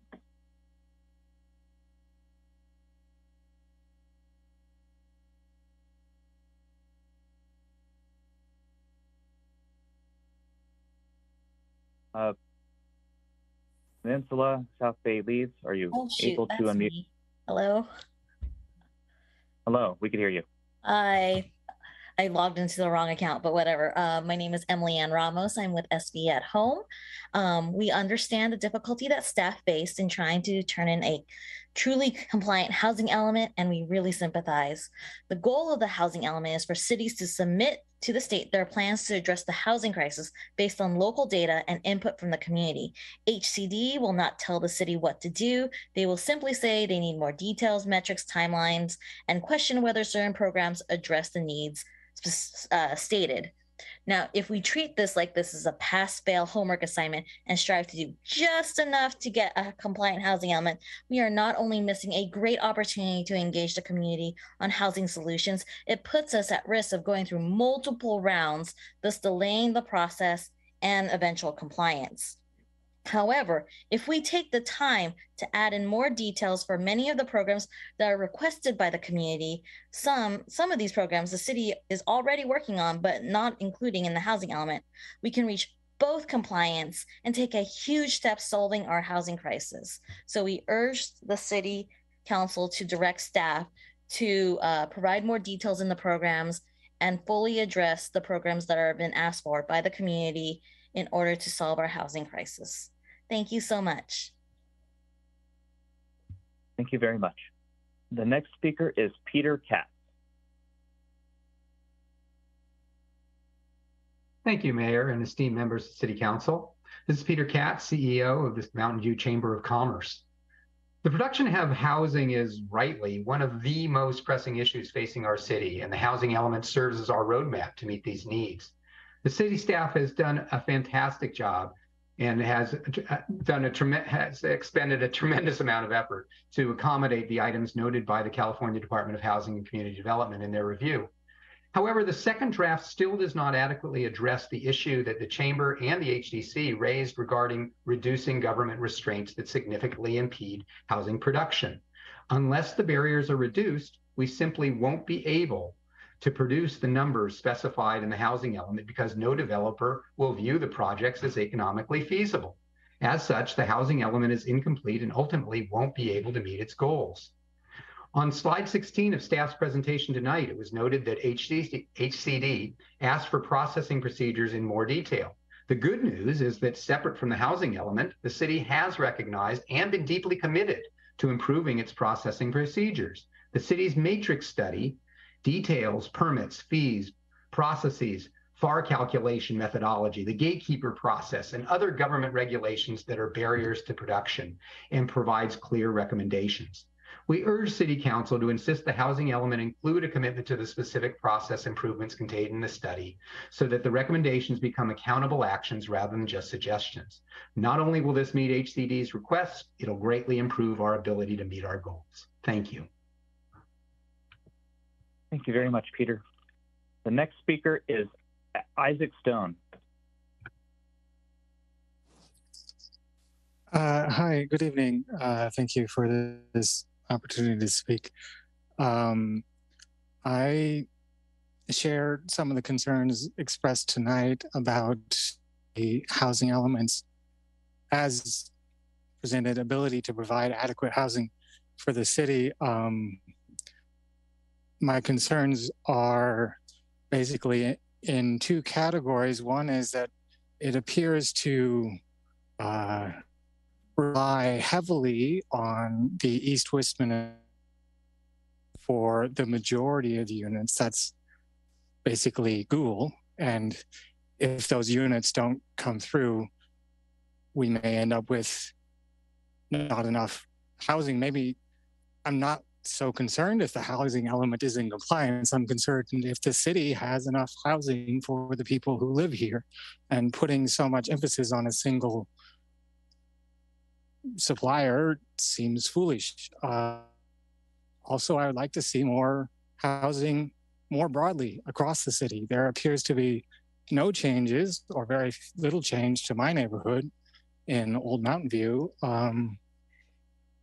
The R3 update maybe is the best option of the suggested ones because it affects all the neighborhoods in the city. I generally just want to see more housing and so that more people can live here. Thank you very much. Thank you, Isaac. The next speaker is Dee Hanson. Hi, thanks for taking my comments. I've already provided written comments in depth to your housing element draft and provided you with a letter we sent to HCD. I just want to add a couple of oral comments in addition. Two things that I already mentioned is that many people who are renters are also long-term people who joined the parks when they were considered naturally affordable housing. And they are no longer people who are renting, who can't really afford to pay market rent, are paying rent. I did mention that before. The other thing is that our 5% ceiling on the ordinance is something that people don't really understand, especially the seniors and disabled people who are a large portion of the residents parks, because that's the highest that we've ever had. That was 2016. Some people got higher rates, but it's unusual. And it's really unfair considering the fact that we now have data that we know that park owners are getting windfall profits of parks. We didn't know that before when we wrote that letter. And that's really unfair. So we should really try to include some way of, I'm not sure how, because we have to open up the ordinance, how we could get that ceiling down to be more like 3% at least. That's basically all I have to say. Thank you. Thank you, B. The next speaker is Robert Cox. Can you hear me? Yes, we can. Okay. Hi, I'm Robert Cox, speaking for myself tonight. I'm recommending that the council stay on the path that the staff and council have approved so far without making major changes or additions or alternate programs. My key concerns are that there could be serious consequences if we don't get an adopted housing element by the end of January. The so-called builder's remedy, which would override the council's decision-making and provide for no public input on new developments, would kick in. It has already happened in Santa Monica with 16 new applications because they were late. It could happen here if we are not careful. Above all, I believe that it is our elected officials who should have the final decision on what our city's future should be. It has taken a lot of hard work by staff, wisdom from council, and tireless engagement from the public to get to this point. As the staff report pointed out, ultimately the EPC did not recommend any revisions to the draft housing element, revisions to the site inventory, or changes to the work plan. I am with the EPC on this one. As a former Mountain View EPC member, I will never forget what was told to me by an experienced planning commissioner at my first California Planning Commissioners Academy. Never be embarrassed to move the staff recommendation when it is the right thing to do. Let's move forward. We're on the right track. Thank you for your time. Thank you, Robert. The next speaker is Alex Brown. Hey, friends. I'm mostly here to say I agree with my friend and colleague B. The city has done a lot to try to protect mobile home residents, but it would be negligent of us to not take advantage of this opportunity to highlight the fact that more protections are needed and people are still being hurt. This is a great opportunity to work with the state to have solid commitments and metrics around our programs and protections for vulnerable communities, especially the older folks who live next door. I think that we already have some of it in our housing element draft. I do think that it would be stronger if we could commit to enhancing protections for residents over time, not just saying we have a status quo of rent stabilization and we will continue to have that. I don't think that is a pro-housing program. It's not as much as I would like. Similarly with the COPA, I would like stronger commitments than just to explore it. Staff knows this. We talked. Hi, Eric. Glad you're feeling better. Bye. Thank you very much. The next speaker is Anna Marie. Hello, I want to say thank you to staff. I really appreciate all you have done. Huge thanks. I'm really glad we're addressing the critical issue of the long-term effects of the housing crisis. I'm a 9-year mobile home renter.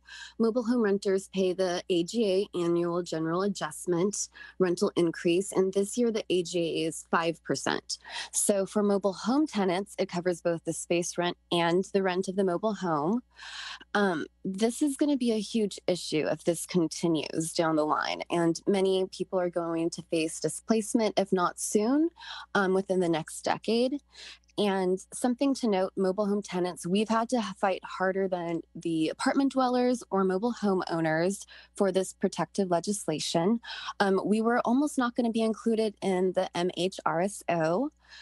Thankfully, we were, so thank you for that.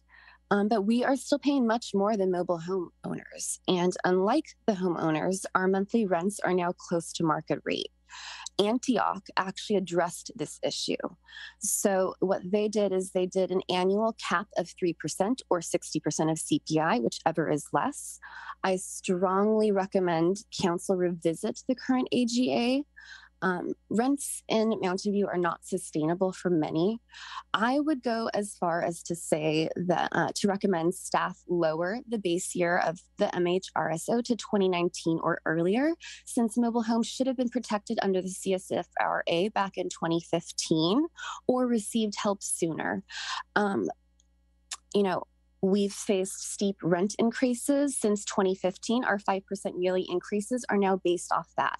And we know that there is a windfall profit for landlords. Thank you for your time, and I hope you all have a great night. I appreciate the work. Take care. Thank you very much. Seeing no other members of the public wishing to speak, we will return to council for questions and deliberation. I have a quick question for staff. This item is heavily segmented because there are various conflicts of interest that will have to be disclosed. But does that apply also to questions? So should we have a round of general questions first, or should we proceed immediately with the segmenting and ask questions specifically for those items based on each the consideration with conflicts of interest? Thank you, Mayor Ramirez. This is Jennifer Logue, City Attorney. I would recommend proceeding directly to segmentation and asking questions in relation to, each segment. We've worked really hard to split this out so as to be very, very careful about any action or direction council provides in each area. And so questions should be limited to their specific areas. Okay, thank you. That's very helpful. So then we will proceed with the first set of items related to the housing element. The discussion topics related to rezoning the downtown precise plan, the Castro Commons project, program 1.4, religious and community assembly sites for housing and neighborhood shopping areas other than the general plan village centers as back pocket sites in program 1.11, no net loss of housing. Housing element sites require one or more members of the council to recuse themselves due to conflicts of interest. So we'll now have members of the council disclose those conflicts, and we'll start with Vice Mayor Hicks. Yes, I'm going to be recusing myself from any discussions about, well, first, whether to add a program to rezone the downtown precise plan, because my house is near the downtown precise plan area. And second, whether to add properties northeast of the Castro Street El Camino Real intersection to the site inventory, with or without rezoning, because again, my house is near the project site. Also the potential for rezoning and the potential sale of city streets in relation to the Castro Commons project. Thank you. Councilmember Abikoga.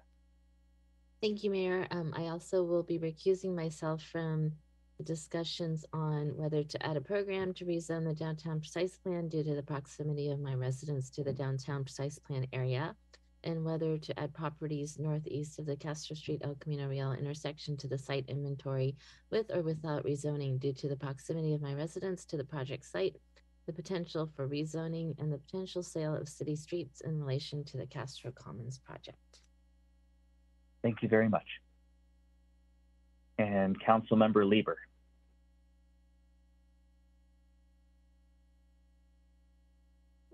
I'm sorry, Mayor, I have lost the wording that I believe that city staff sent me, but I think the thing that is most applicable is the potential sites east of Castro Street. Okay, so, okay, thank you. It's the same too as the... There's actually... There's actually 3 items. Can I send it to you quickly so that you could read it? Because you actually, by law, have to disclose. So let me just send that to you right now. I'm sorry. Thank you.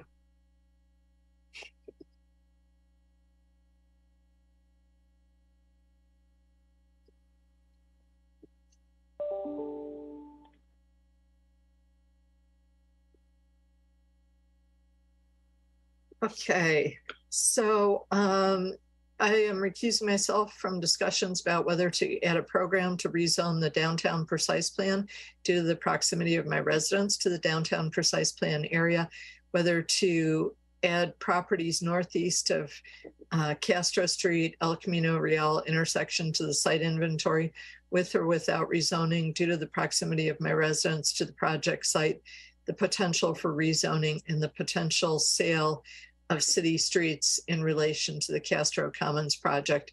And third, program 1.4, the religious and community assembly sites for housing and discussion on neighborhood shopping areas other than general plan village centers as back pocket sites in program 1.11 due to the proximity of my residence to sites being considered for inclusion and rezoning. Thank you very much. So Vice Mayor Hicks, Councilmember Abetoga, and Councilmember Lieber will be asked to step out of the meeting while we discuss these items. And we'll start with the discussion related to Castro Commons and rezoning the downtown precise plan. Does any member of the council have comments or questions on these items?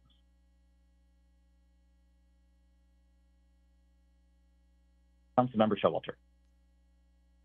Yes, this may seem kind of basic, but you've talked about that adding rezoning means that we have to recirculate the EIR. But but does that also mean that adding any sites means we have to recirculate the EIR? Is there a distinction? Councilmember, I'll ask Eric to respond to that. Thank you. Eric Anderson, Advanced Planning Manager. So adding sites to the inventory at existing densities wouldn't necessitate recirculating the EIR. Thank you. Thank you very much. Councilmember Matichak. Thank you.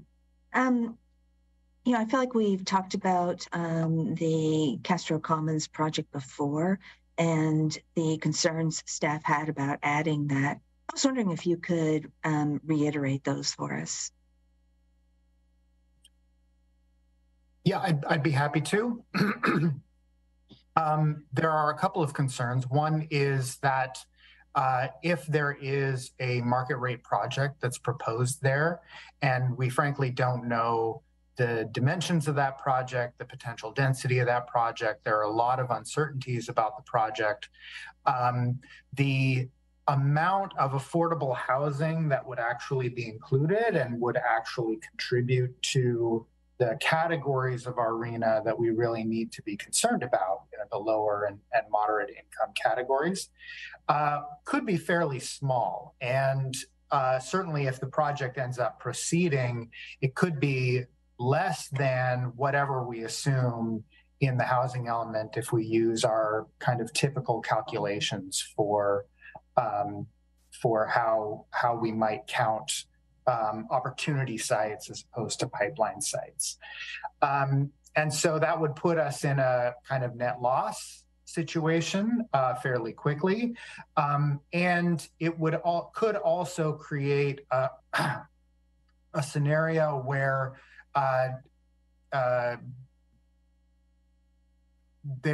the inclusion of the sites, if council you know, here's the analysis on the streets, you know, sale of the streets or whatever, that that still needs to be discussed and deliberated about, and decides that the city shouldn't sell those streets, then it may make the project infeasible and we may have to remove them from our inventory altogether. So since we don't really need these units,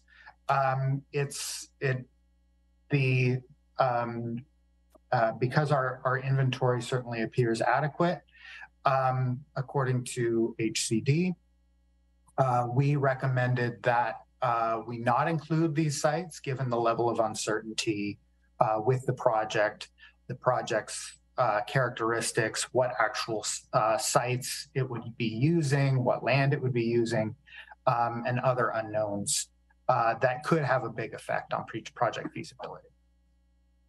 Thank you. Mayor, did you want comments as well at this point? Let's see if there are any remaining questions, and then we'll go into a round of comments. So I guess my second question then is, can someone specifically tell me what is the downtown precise plan rezoning?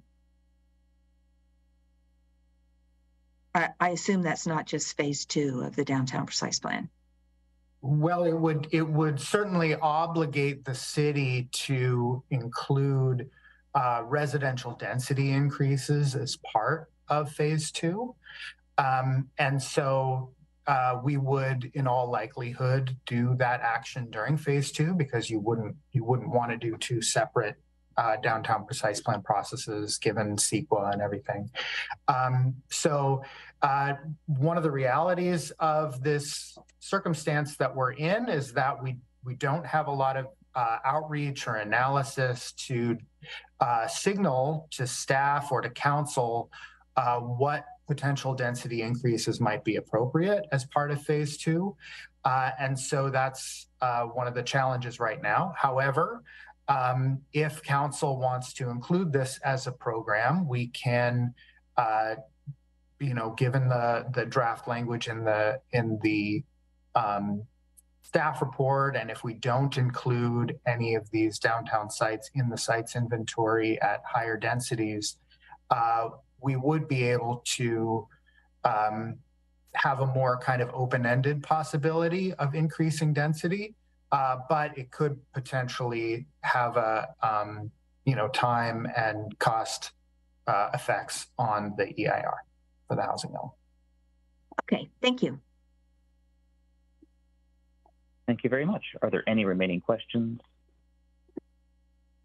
I have a question that's related to the AFFH analysis, and we talked about it a little bit in the briefing.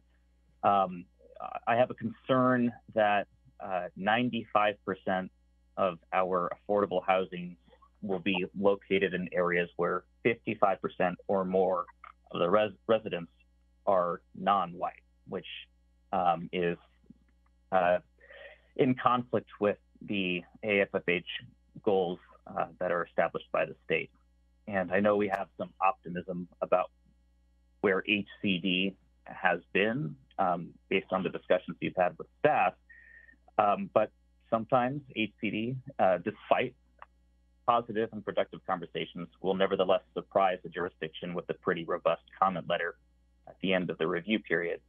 So in the event that HCD identifies this as a concern, we want you to include more affordable housing in areas where you have, majority, white neighborhoods, for instance. Does staff have a backup plan? What would we do?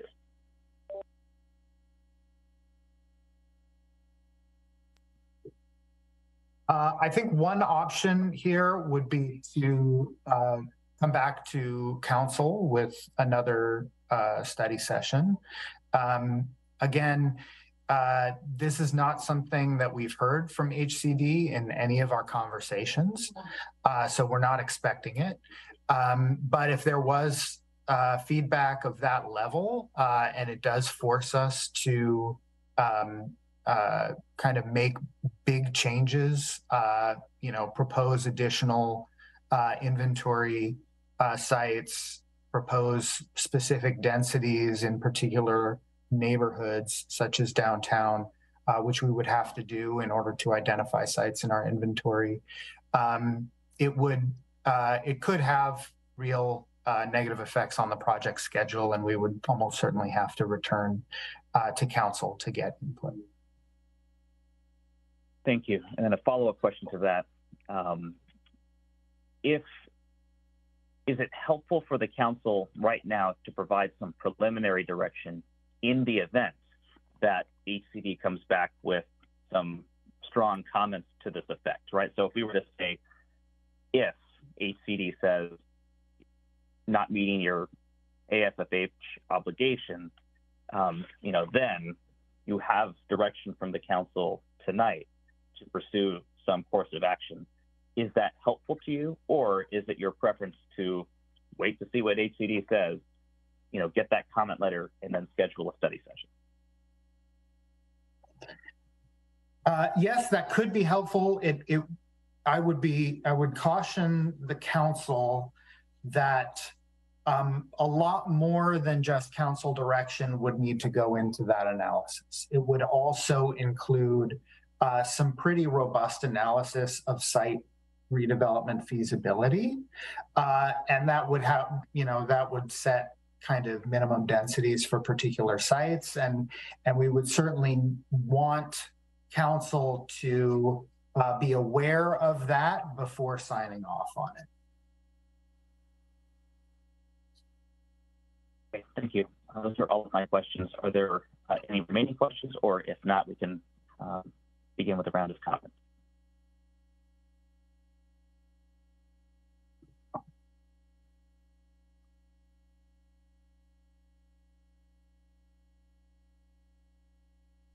I'm not seeing any hands up.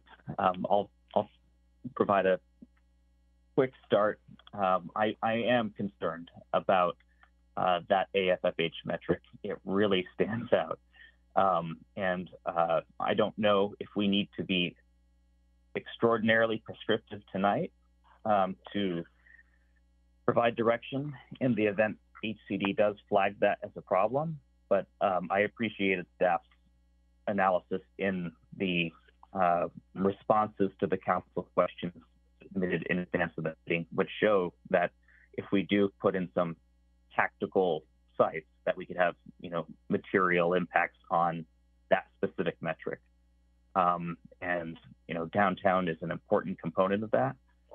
If there isn't support right now to definitively include a site, I do think that it might be helpful to empower the staff to say, if we do get that direction, rather than delay things further, wait for another study session, you can begin to start that analysis of figuring out how do we get, more affordable housing in certain areas that help us achieve our affirmatively furthering fair housing goals. So I do think that's a prudent action. Councilmember Kamei.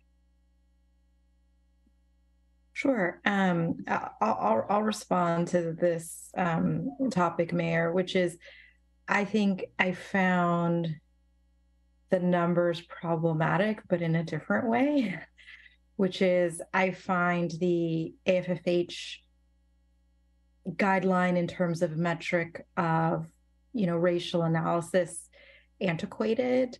And I don't think it takes into account state demographics. I don't think it takes into account regional demographics. Over 50% of Mountain View is non-white.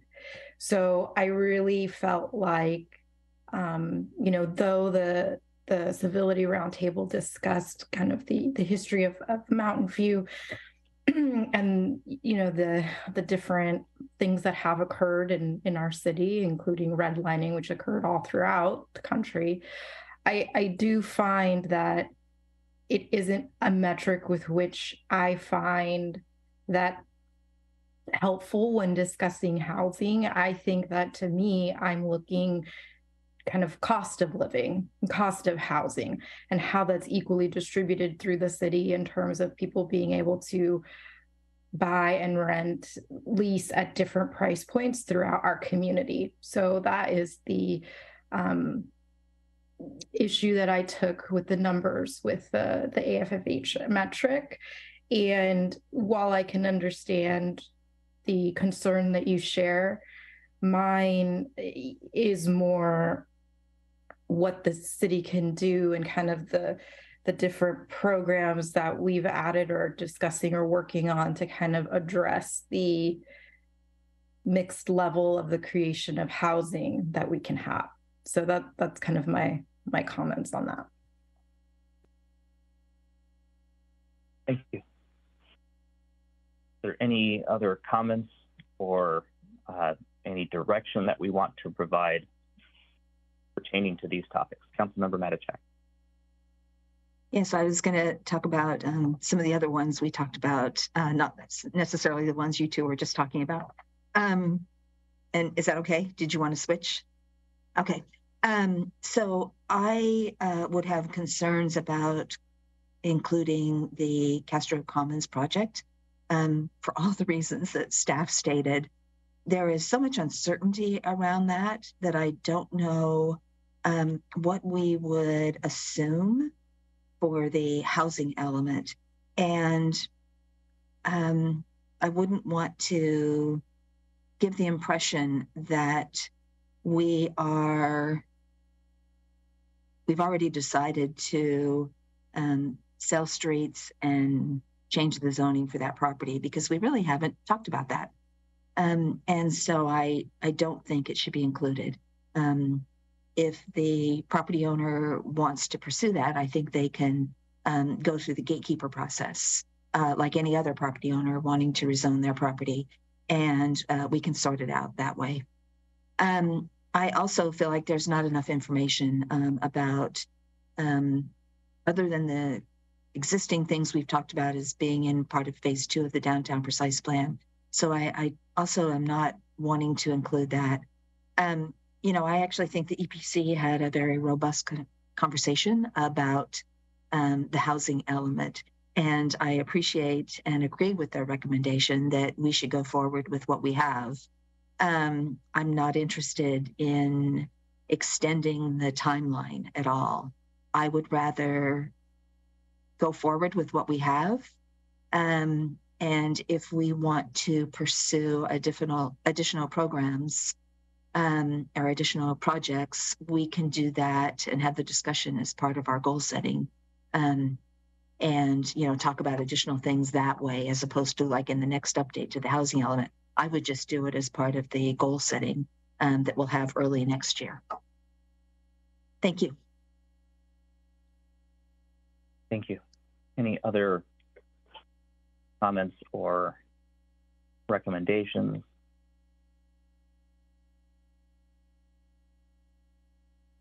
Councilmember Showalter.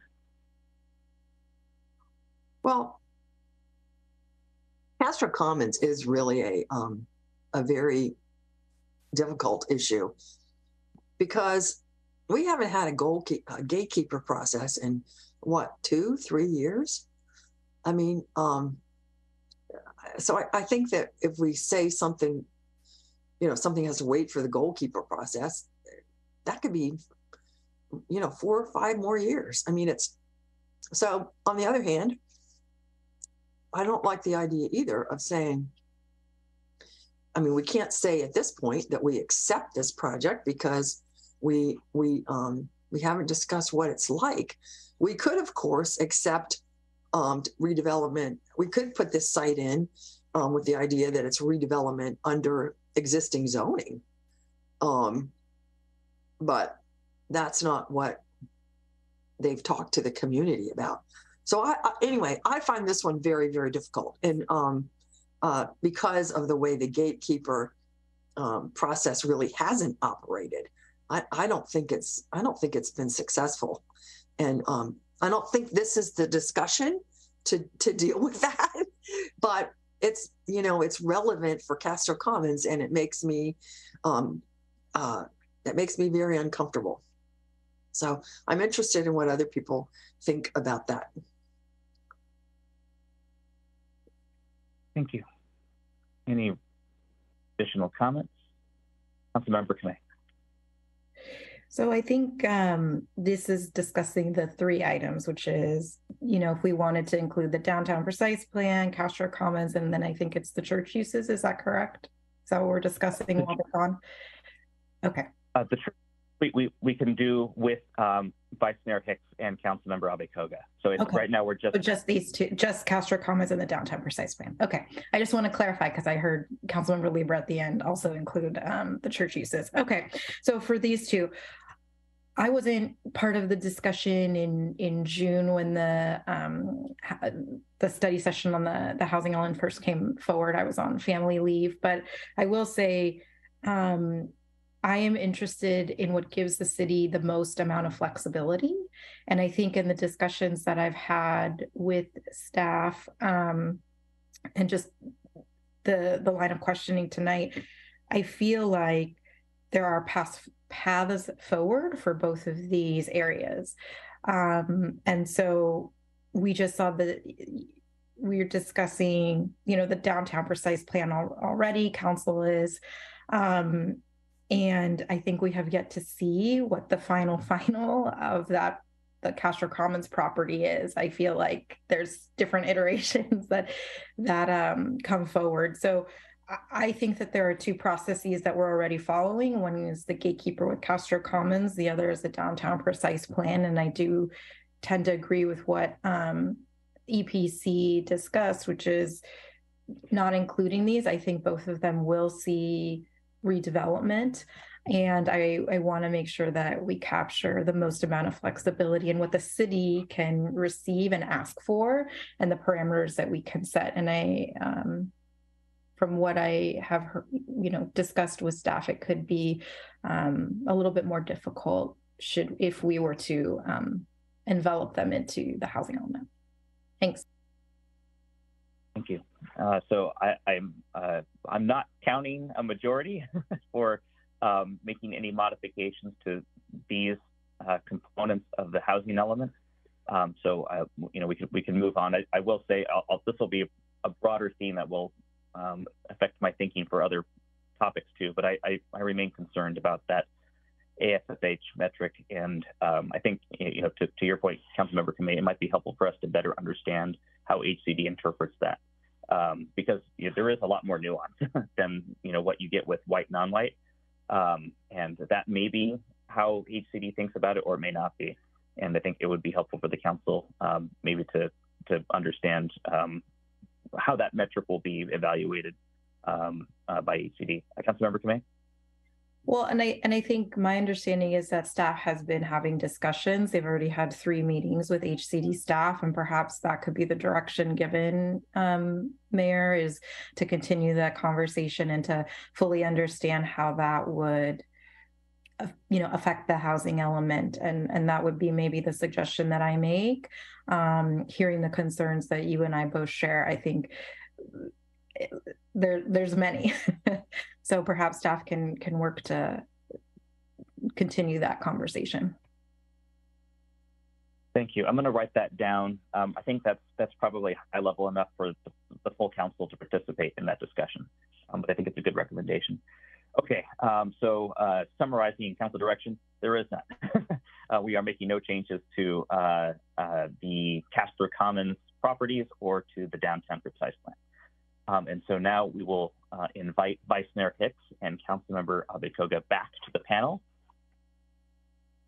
We can discuss Program 1.4 and neighborhood shopping areas in Program 1.11.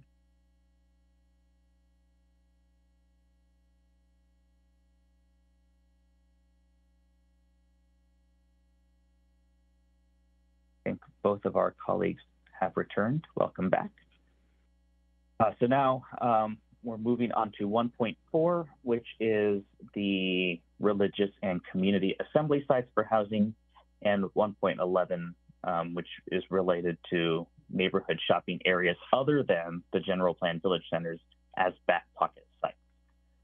Are there any questions from the council? Vice Mayor Hicks. Okay, well, staff can tell me whether I'm asking the right question at the right time. The segmentation and so forth is kind of complicated for me to keep track of. But I have a question about apparently a Moffett site, shopping center site on Moffett that is listed. And I'm just for these sites, I'm concerned that in various areas, and Moffett being one of them, that we keep the amount of retail and restaurants that the street now has. I think that in order to optimize the use of the transit center and allow people to get out of their cars, there's a lot of residential sites around there. I want to make sure that we're not turning that particular site, losing all the retail and restaurants and turning it all into housing, or turning off it up and down into housing. I would like it to become a little more like Castro Street, a walkable street. So my question is, with that site listed in the housing element, is that the direction we're going in, or should we remove it because we will hopefully be doing a Moffett precise plan? Would that be a more, a way that would allow residents to weigh in more and make sure that we turn that street into a street that allows people, I'm repeating myself now, but allows people to get out of their cars or reduce the number of cars and walk for daily needs? Which would be the better way to handle that, do you think?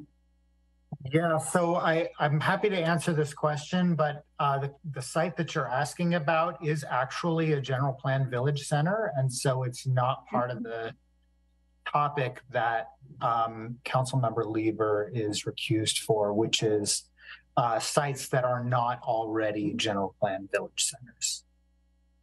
Okay, well, I can ask this another time. I can ask this later when she comes back. Okay. Okay, thank you. Thank you. Councilmember Showalter. Yes, could you review what those sites are, please? Sure, the major ones are Leong Drive up there by 101 and 85. There's a small shopping center on Calderon at Church. There is the Montaloma Shopping Center on Middlefield and Rengstorff, and Bailey Park on Shoreline and Montecito. The Grant Road one is a village center, and that is already a village. And Miramonte Cuesta is a village center. Exactly. Yep. Thank you. Thank you. Any other questions about either of these items? There are no questions. Are there any comments or recommendations?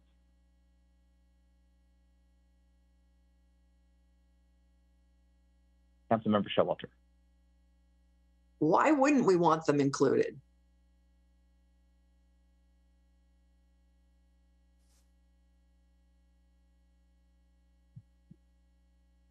I'm sorry, Councilmember, is that a question for staff or for? Yeah, no, that's a question for staff. I mean, it seems like it's kind of obvious that they should be included.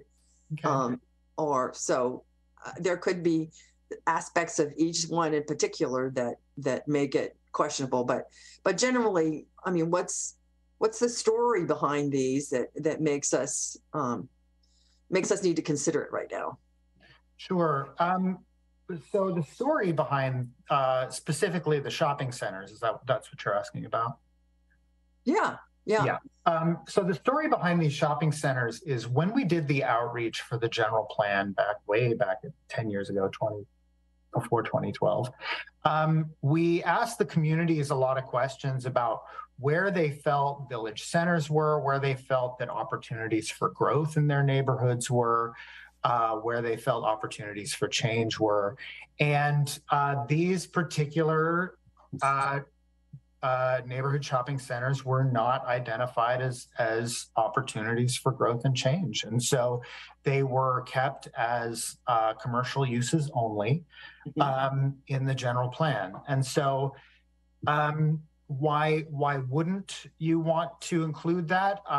Certainly we have not discussed this with the community. I think the purpose of the back pocket sites is that we would kind of start, on council initiation or on no net loss initiation, we would start working with community neighborhoods to kind of identify which of these back pockets would be easiest and most best to move forward on, based on outreach, based on other needs in the community, issues like AFFH and things like that. We could present all of that to council when we have to start going down the no net loss process.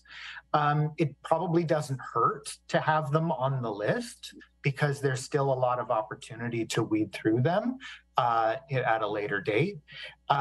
However, if there are sites that you just know, well, there's no way that this could ever support housing for one reason or another, council input on that would be appreciated. Okay. Thank you. Councilmember Abekoga. Thank you, Mayor. So thank you for listing the sites. I was trying to find them in the staff report and had trouble. But I actually had some comments on some of these sites. I actually think that the Calderon Shopping Center, which I believe is Church in Calderon, but I live far enough away so I can talk about it. The parcel is actually not a large, I don't think it's a very large site, and it currently has like I call it the corner store, a laundromat, neighborhood serving services. And, I think we really need to be mindful as we do this to, not disincentivize those types of uses, especially since we're, big part of this, right, is to create a more walkable community. And as we now I know that we're being very cognizant about saying we would add housing to these sites and not eliminate retail, but I think the site itself has to be large enough to be able to sustain both. And I don't see this site, I actually go there quite often, as being large enough without, demolishing what's there now. And rebuilding, and my concern with that is redevelopment is that we usually end up losing the retail or the retail becomes smaller. So I would like to eliminate the Calderon site. Leong, I'm not sure. I know that one's been kind of dormant for a while, so there might be potential there. But I can't recollect how large the site is. So I think it's small. I see Councilmember saying it's small. So yeah, I think, anything that doesn't seem like it would be large enough to sustain both the retail and the housing should be eliminated. So if Leong is that way, I know Councilmember Matichak lives in that neighborhood, so she has a better idea of how large it is. I'll defer to her. But yeah, I just really want to be cognizant and try to make sure that we're not disincentivizing what retail we have left in our neighborhoods. Same with Mauna Loma, it's a larger site, and I'm thinking, well, maybe that parking lot fit some housing, but there's already other buildings in the parking lot, so I think it would be a squeeze.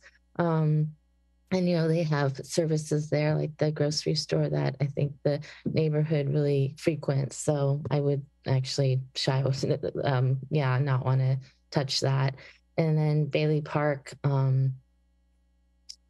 perhaps you could do something on the front side of that parking lot facing Shoreline, but I think it would be minimal. So that one I could be open to, but I think the other three we should just eliminate at this point. Thank you. Thank you. Councilmember Matichak.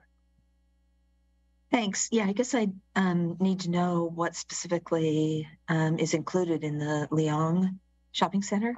I can think of, an area that has a few restaurants, bar, little shopping center, grocery store, It's not a huge site. It's kind of long and narrow, if I'm thinking of the right area. And so, yeah, I think Councilmember Abe Koga raised a good point. For the smaller sites, I would be concerned about the replacement, I guess I would say, of neighborhood serving retail with housing, and not having the retail come back if it was mixed use. And so I don't know if there's a way to say if it's a larger site, but I'm not sure what I'd say that is. It's okay to have it in the back pocket, but if it's a smaller site, maybe we don't add it right now. I don't know if staff has an idea of, like, is it, 3 acres, 4 acres and above or something like that? We could probably use some help with that. I don't think that we can respond right now with, what a size threshold might be, but just to clarify to your question, the Leong area does include the gas station, the vacant site, 3 hotels, as well as the several small retail uses that you're talking about. Across the street. So it's on 2 sides of the street? Yeah, okay. As well as the block, 2 hotels between Evandale and Fairchild on that block east of Leon. Okay, I guess I would have concerns about losing the hotels in that area. And I think 1 or 2 of them have been approved to be redeveloped into hotels, haven't they? I'm not aware of any existing hotels that have been approved to be redeveloped. The vacant site has gone through a number of iterations on a proposed hotel there. I don't know the current status of that application. Okay, yeah, that's right. Sorry, I'm not remembering that correctly. Yeah, so maybe if we could have something where we figure out a size criteria for this. And I guess I wouldn't include one where a street divides it. Thanks. Thank you. Councilmember Kamei. Great, thanks. I had a quick question. So the sites that we're discussing, though, they're for back pocket site inventory, correct? Right, okay.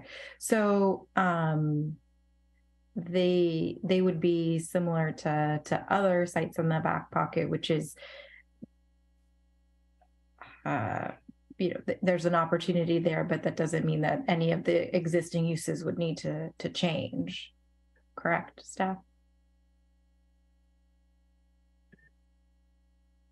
Well, actually, if you're talking about the neighborhood shopping centers, and maybe Eric can chime in, just for background, what council is discussing right now is the no net loss program that we've put into place that allows the city, if we find that some sites are developed from our sites inventory that are developing with fewer units at various income levels, these are the sites that are going to make up the difference. We can go and rezone these sites and make up the difference. So yes, the expectation is that the primary use on these sites will be residential. So these shopping centers, for example, will be redeveloped to have residential on them. I'll also add that we've crafted a framework that we'll be bringing to the council on January 24th, which effectively preserves the retail on shopping center, general plan mixed use village center sites. And so we've set up some standards for that and made all of the SB 330, kind of conservation of residential density determinations and everything. We'll bring that forward to you on January 24th. I think that if council's really interested in preserving retail on these sites, I think that's a framework that we can extend pretty easily to these other sites. And we would be able to under the no net loss program. Okay, great. Thank you. Thank you for that clarification. I think that distinction is important. And my understanding, though, and just to clarify, from the comments from the assistant city manager and community development director, though, is that these are all still back pocket sites should we not be able to reach them through all of the other inventory, which we have already put forward. Is that correct?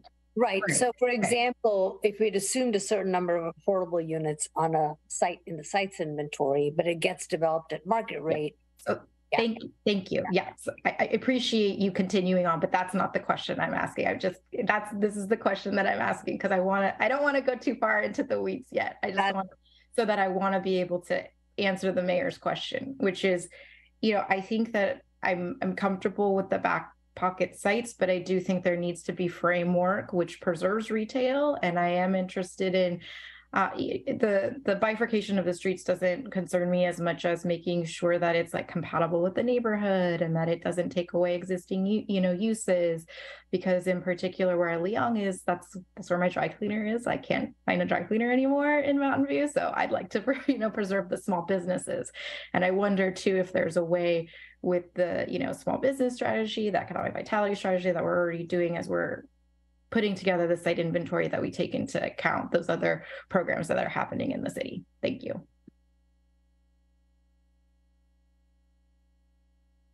Thank you. Vice Mayor Hicks.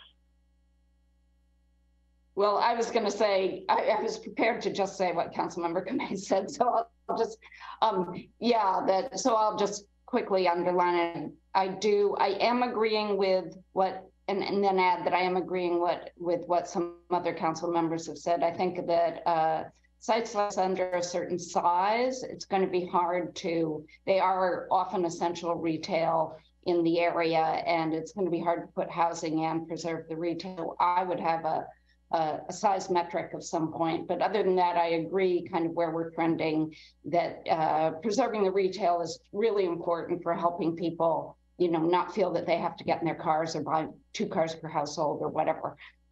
So I do think it's really important to I appreciate that they're back pocket sites, but to have some ways to preserve the retail as well, to make sure that we do that.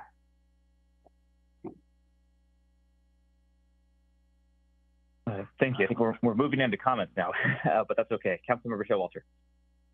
Yeah, mine's definitely a comment too. I was going to say I agree with Councilmember Kamei, and I really think that if the site is too small, I think we should include that we want these sites to remain having commercial and retail availability. But developers are very smart, and if they want to redevelop and figure out how to put housing on them and the commercial, I'm all for it. Go for it.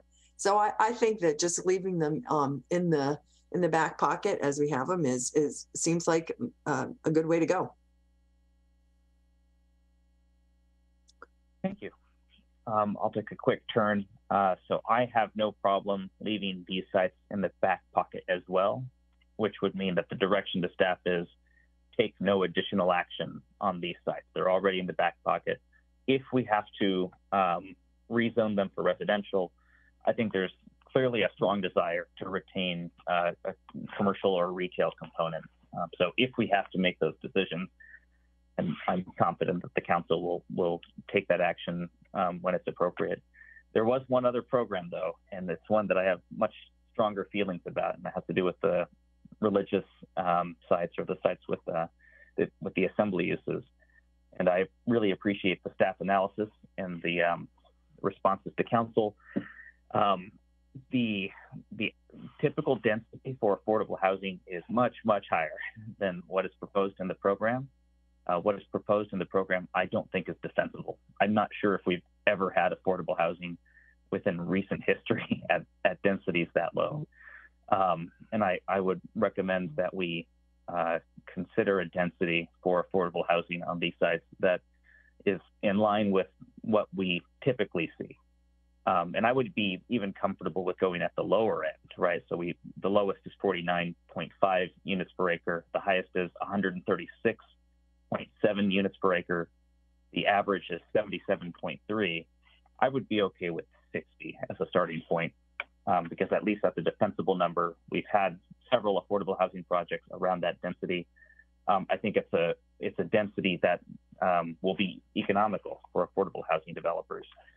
But I'm open to other suggestions and ideas too. But my strong recommendation would be to increase the density to 60 or a number close to that, which is much more in line with affordable housing that's been built in the last 10 years.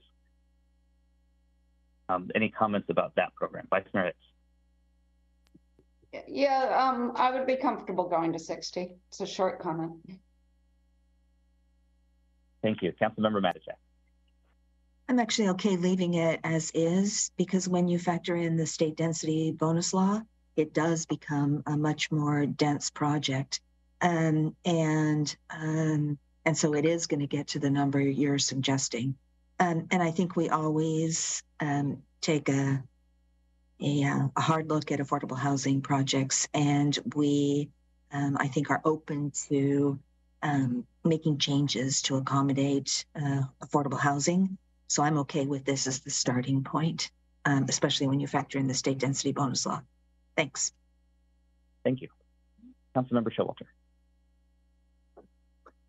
I really agree in a sense with what Councilmember Matichak said, and yet I think that starting with a number like 60, since we know that's our track record over the last 10 years, is really just more straightforward. And so I think that it is an appropriate number, and we should just include that. And you're right. I mean, everything is state density bonus now, but the last one we saw, it only used 1.2% of the state density bonus, which is kind of a record. Thank you. Any other comments? We'll take a straw poll, but just as a quick thought, and this is a broader issue, but I really don't want to get into the habit of planning, and forcing developers to use the state density bonus. I would rather have in place land use regulations that, provide an outcome that we support and is community supported, rather than have a set of development standards that really don't matter, because we're basically forcing a developer to use the state density bonus to maximize the density and then to maximize waivers and concessions to get around all of the development standards that we have. It strikes me as a challenging way to plan because we can't anticipate what waivers and concessions might be used. But if there are no other comments or questions, so the direction for Councilmember Matichak. Yeah, well, could a solution be it's 60 units per acre, including the state density bonus law? Can we just clarify?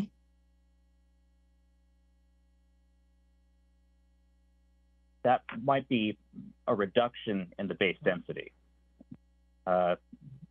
I don't know what the maximum density for affordable housing is 80%. Is that right, staff?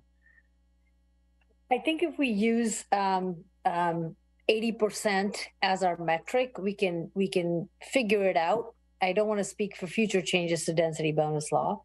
So if council wants to direct us to say they wanted to get up to 60% with density bonus and for us to come back with the base, that might even be, I would say that's somewhere between 30 and 40 anyway, which is what we were suggesting.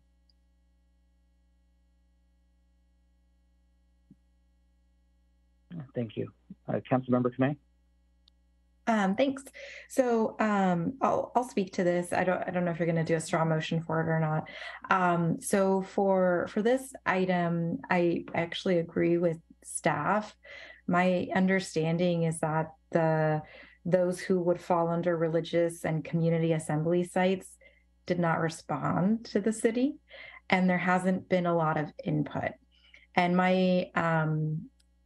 I would like us at the city and as this draft moves forward to try to solicit more feedback from the communities that these policies would affect. I'd like for them to have a little bit more, be part of the conversation. So I feel hesitant to talk numbers tonight without having their input, to be completely honest, because not all have participated.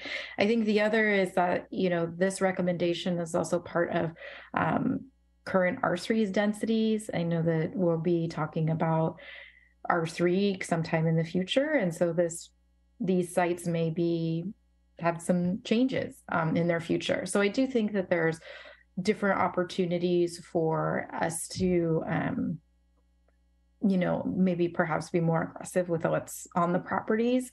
But I do think it needs a little bit more, honestly, conversation from the parties involved. So I'm comfortable with the staff recommendation because of those reasons. So just wanted to say that before we take the vote. Thanks. Thank you. Any remaining comments? So on this one, there are differences of opinion, so we'll take a straw poll, and the recommendation would be to increase the maximum density for church sites for 100% affordable housing to 60 units per acre. If there's support for that recommendation, we'll show of hands. 1, 2, 3. 3 is not a majority, so that does not pass. And we'll proceed to the next. Oh, actually, that concludes the segments. We can invite Councilmember Lieber back in. So I'll text her. You can come back now.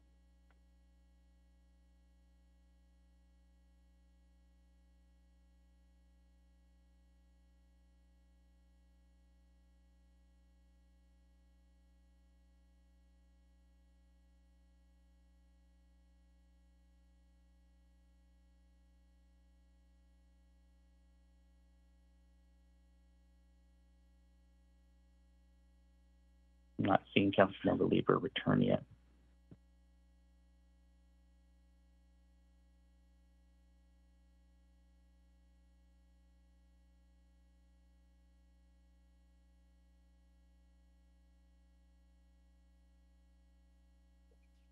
Welcome back, Thank you. So now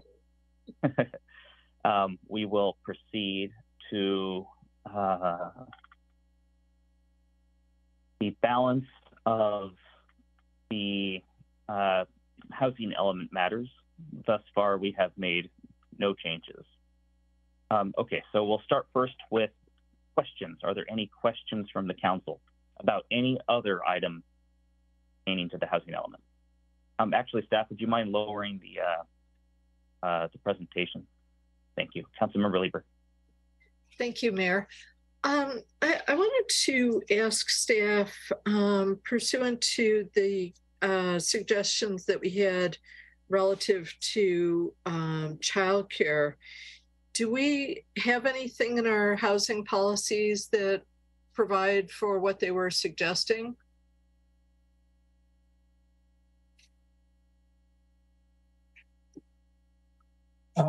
Ellen, are you aware of anything regarding childcare in the policies or programs?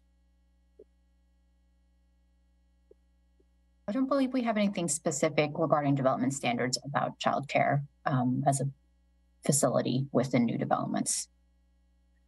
And the idea of the on-site childcare as a traffic mitigation measure, do we have anything regarding that? We don't. I would say that would be more appropriate in, say, a VMT policy. But certainly we have, we have a range of project characteristics that we plug into, various tools to say whether they reduce VMT or not. I don't know for sure whether childcare on site is one of them, although mix of uses certainly could be. So, that's something that we can look into as far as our VMT procedures and what ultimately results in vehicle trip reductions. Great, and I think it would be a very late introduction if it fit into our discussion tonight at all, but I just did want to catch it and note it, because one of the things that I hear from a lot of parents in the community is that they're getting into the car to go to childcare, and so some development of policy around that area, I think, would be very helpful. Thank you. Thank you. Any other questions?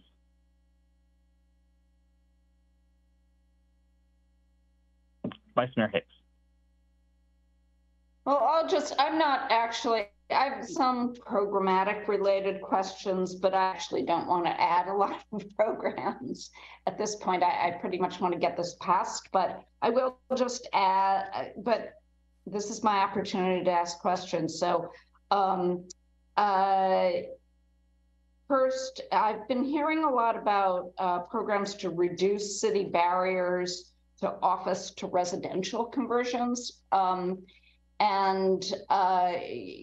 Because of remote work, we have a lot of office vacancies, and I've heard that there are like adaptive reuse ordinances and changes in taxes like land value taxes. I was wondering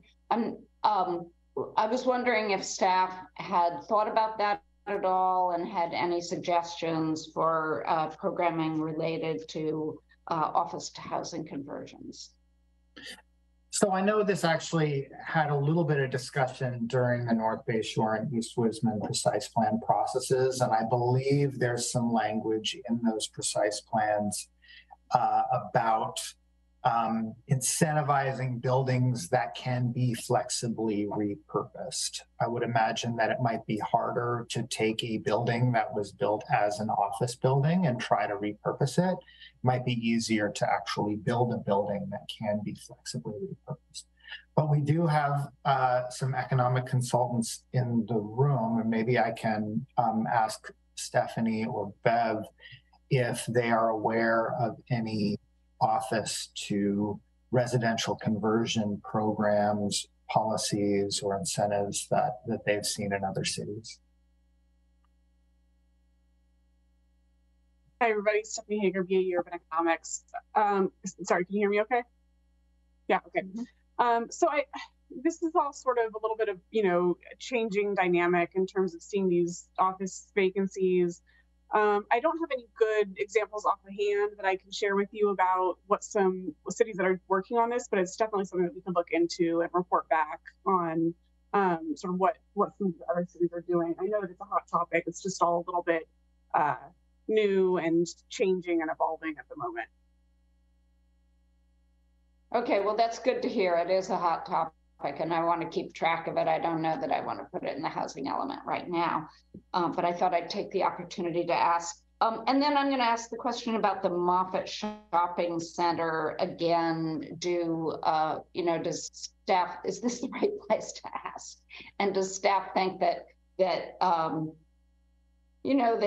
way it's handled right now, it would retain the retail, or would it turn all housing, and what might we do about that? So as I said earlier, we will be bringing forward in January to the council our draft amendments, which the EPC already recommended to the zoning ordinance, which include required retail in any residential redevelopment of the 400 Moffett site specifically, which is the site that's in the sites inventory. It does not extend to the rest of Moffett Boulevard. Now, though that standard doesn't, and that's because we prioritized the sites that are that allow residential in the general plan, but don't allow residential in the zoning. And the rest of Moffett Boulevard actually already allows residential in the zoning. So any retail requirement for the rest of Moffett Boulevard would have to come through some kind of Moffett Boulevard rezoning I know that kind of looking at options for that was on the council work plan for this cycle. And unfortunately, we haven't been able to get to it, but it's certainly something that the council can continue to direct staff to do for the next cycle. Okay, that's my question. Thank you. Thank you. Councilmember Lee. Thank you, Mayor. I'm sorry to be so hungry for questions and answers. I was gone for quite a while. I'd like to get a sense from staff about if the issue of the no net loss were to be included, what would be the process for that? Would it be included in this pass at things, or would it be included in an amendment, or what would be the best way to deal with that? And how developed does that policy need to be to get this kind of inclusion? So if I understand your question correctly, you're looking for more information about our no net loss program that we have in the housing element, about how we're going to comply with the no net loss law. Right. Okay, so we do have a no net loss program in the housing element where we do a couple of things. One is we lay out some procedures for identifying, for tracking development and identifying when we need to instigate a no net loss process. And then the other thing that program includes is a potential list of areas that staff or the council could consider for no net loss rezoning. You know, that we're not committed to any of those, and council could direct staff to start with one or another, or to identify still other areas that maybe aren't even on that list. So it's also important to recognize that, you know, the council will likely continue to direct staff to do rezoning actions, which could result in additional housing capacity over the course of the next few years. And it's entirely possible that those changes could address any future no net loss issues as well. Okay, and just a follow-on question, would that address the replacement of any rent stabilized units that are lost? So under SB 330, which is, you know, the law of the land through, you know, 7/8 or maybe even slightly more of this housing element, under SB 330, we are mandated to replace rent-controlled units, rent-stabilized units in new development. And that is just until 2030? That's until 2030 at this time, yeah. Okay. And I saw Ms. Hellman Tincher come on the call. Did she have I wonder if she might have some comments relative to that. Thanks, Councilmember Lieber. Michaela Hellman-Tincher, Housing Division Manager. I just wanted to add, I think you might be asking a bit about replacement requirements for rent stabilized units that are facing demolition. And as Ellen mentioned earlier in her presentation, staff is exploring some avenues for that we hope to bring to council as part of our displacement response work sometime next year. And if that involved any amendments to the housing element, we could explore that at that time, but it very well may not. And we would, you know, take whatever council direction we need at that time. Okay, so it sounds like it could be an amendment at some point in time, but it's not fully cooked yet, if I'm understanding it. That's right, and it may not need any engagement with the housing element at all to proceed. So we'll just once we've done all of our due diligence, we'll bring some options to council. Okay. And one more question, if I may, Mayor. Under the list of sites, there was discussion of Charleston Plaza and the redevelopment there, and a mention that in June the site was presented to City Council for discussion, but it was not directed for inclusion. My recollection of things was that there was some discussion of part of the site potentially being used for housing. And so if we don't indicate some interest or pursue that in some way at this juncture, then what would happen there? So the site's not currently in the housing element as a inventory site. If it was to be added, we would have to add a program to the housing element that we would rezone the site because it doesn't currently allow housing. I will add that there is a development application for the portion that was vacated for office uses, which is an allowed use in the zoning district that it's in. So that may complicate how HCD might perceive a proposal to include it in the site's inventory. Okay, and if we're interested in housing possibilities there, but it's not ready to be considered for the inventory here, is there some way that we can indicate that?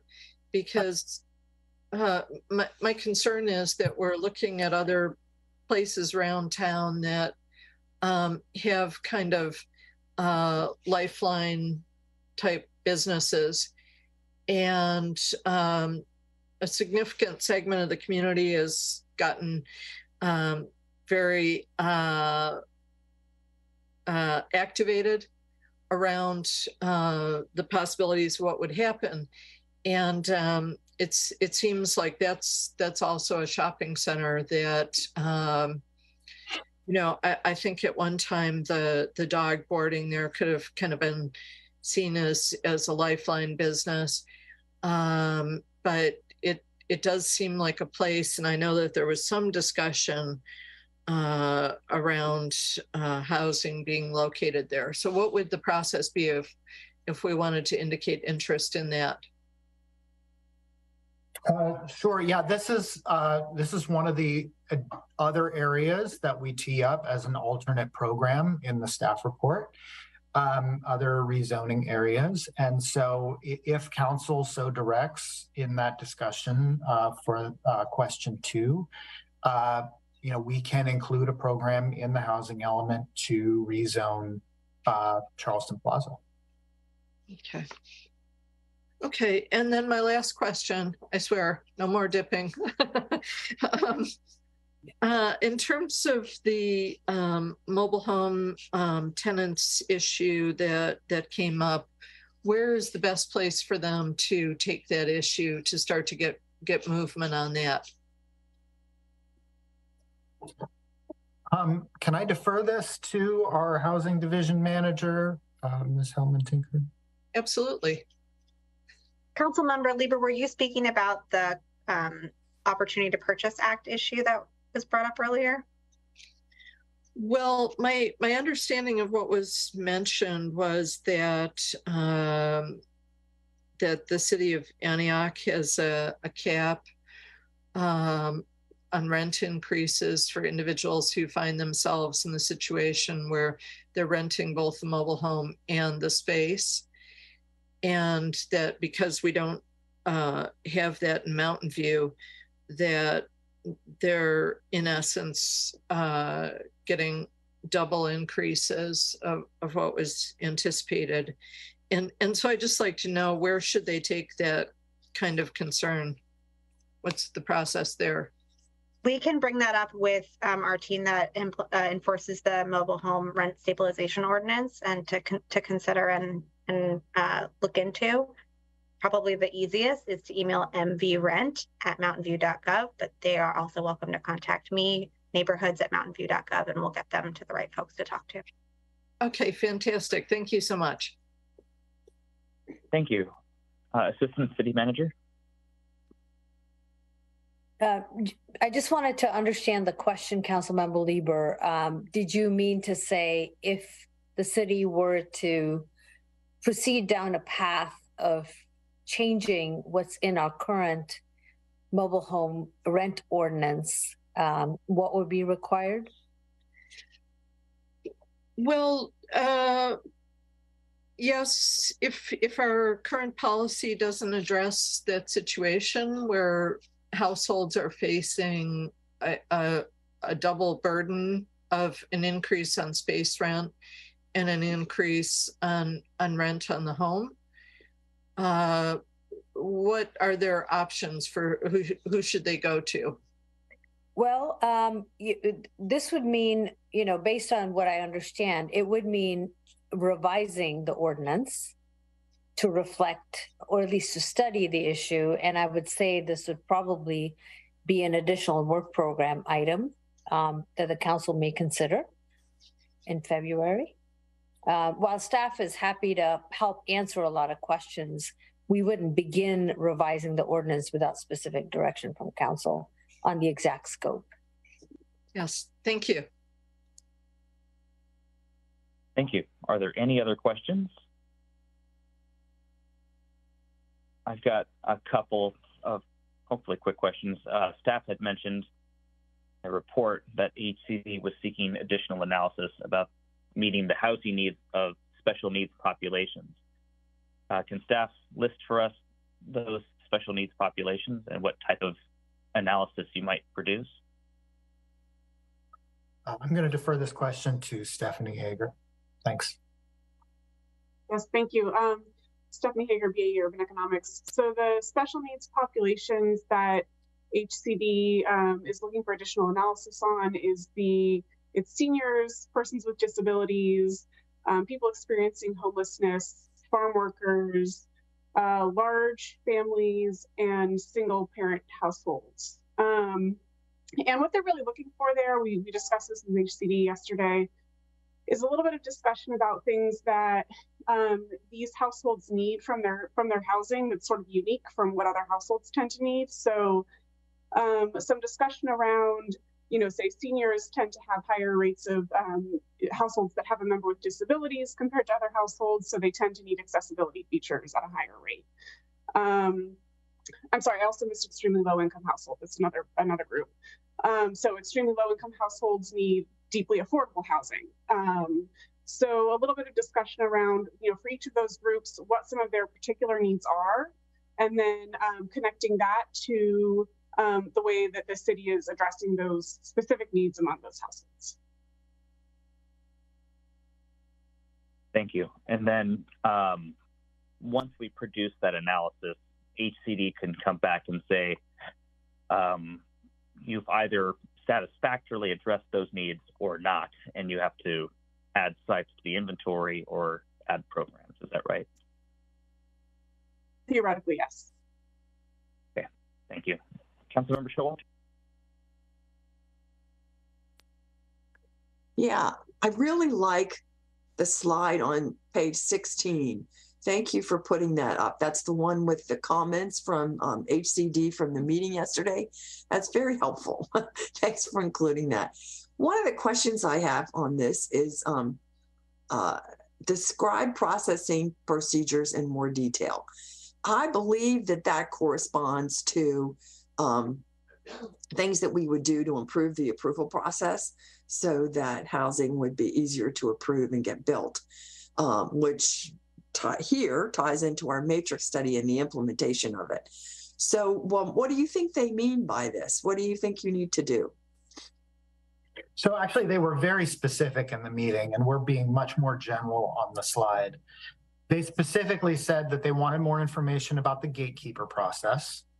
They said they wanted more information about our landscaping findings. So what do we have to say about landscaping, about projects as we approve them? Which I think when they looked at our findings, it looked subjective and we're only allowed to apply objective standards. So we need to connect that dot for them. Then they asked us for more information about our the specific findings that we need to modify for our reasonable accommodations. And the direction from HCD in a previous draft was that we do need to modify our reasonable accommodations findings based on, I think we have one finding for that that's around, impacting surrounding neighborhood or something like that. And we actually can't have that finding. So we have to tell HCD that that's what we're amending. We're taking out that finding. So that's very specifically what they said. And it wasn't general at all about, our overall processing procedures.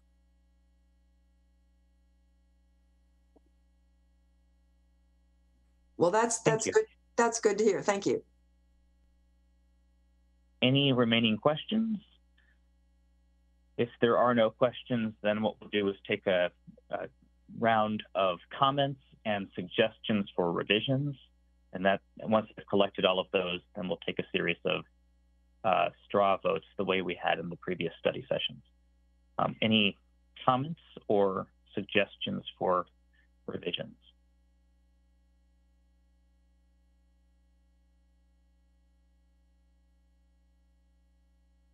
Vice Mayor Hicks. So the revision that I'm trying around with in my head is the Moffett Shopping Center, whether we should keep it in the site inventory or remove it, because if and when we do the Moffett Precise Plan, we can handle it, in a better way through that, maybe producing better outcomes, both in terms of housing and in terms of retail in the area. So I'd kind of like to take the temperature of the council on that, what other people think, if anyone has thoughts.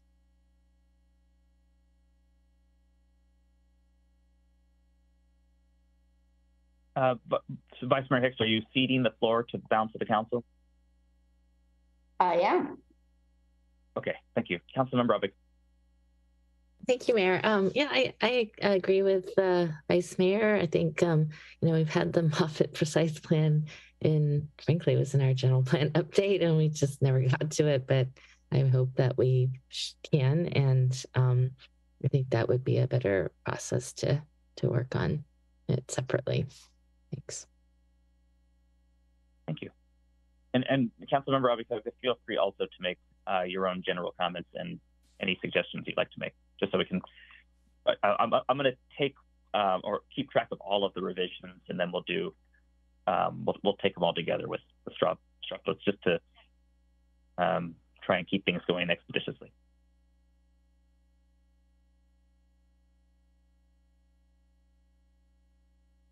Councilmember Shoreline.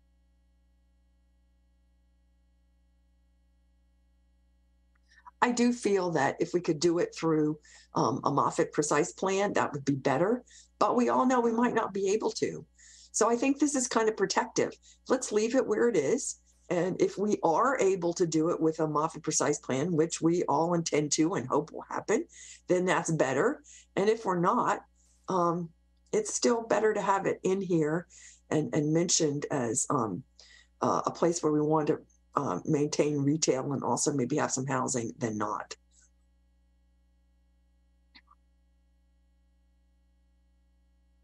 Thank you.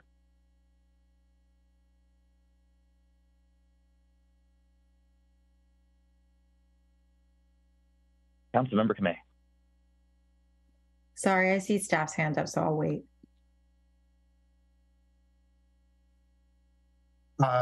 Thank you, Councilmember. I just wanted to mention on the line of this conversation that the rezoning of 400 Moffett Boulevard, which is the site in the inventory, is going to come before council on January 24th. And it will come before council with a requirement as part of the rezoning for ground floor retail. So I guess I'd just like to understand, is the council member asking for not rezoning it or not including it in the inventory? And just to say, you know, if we don't rezone it, then a developer could come in and build 100% residential at any time. So I was talking about not including it in the inventory, but do you think, but I also, you know, I asked the question earlier and maybe I wasn't clear on your answer about whether that, do you think that that rezoning is protective enough of you know, of the, maybe it's protective enough so we leave it in? Is that what you're, is that where you're going with this? Leave it in the site inventory, or what? You know, what would be the better protection? I would think it would be better to do it in the context of an overall Moffett precise plan. But there is the question of if and when we get to that. Yeah, so the best protection for requiring retail is rezoning it in January. Whether it's in the site inventory or not actually has no bearing on whether the retail will be required in any future redevelopment. Okay, so maybe it's a moot point. Thank you. Thank you. Any other comments or suggestions for revisions? Councilmember Abikoga. Thank you, Mayor. Could you clarify, Mr. Anderson? So the rezoning is coming to us in January for the 400 site, 400 Moffett. Is then the, I guess, the max density being requested, being included in the inventory? Or I guess like, yeah, could you clarify like what would be included? If I may just, Eric, if you can just explain what is coming to council in January specifically. There are all the rezonings that are required for the sites in the housing element for one reason or another. And maybe we can explain the specifics under Moffett. Sure, and it's not just the sites that are required for the sites inventory. It's also, you know, these general plan village centers, some of which are in the inventory, but not all of them, where there has been this inconsistency between the general plan and the zoning, as well as concern from the community about preserving the retail. So we wanted to make sure that we were putting in place the retail preservation standards and the public open space standards and everything else that that the community is looking for in these general plan village centers.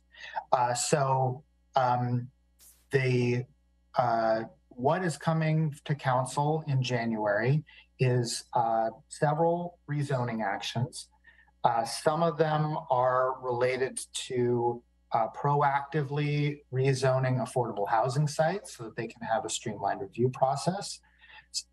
One is related to upzoning or removing an overlay requirement in the El Camino Real Precise Plan so that sites near major intersections and where retail is required on the El Camino Real Precise Plan can actually reach their maximum densities in the El Camino Precise Plan.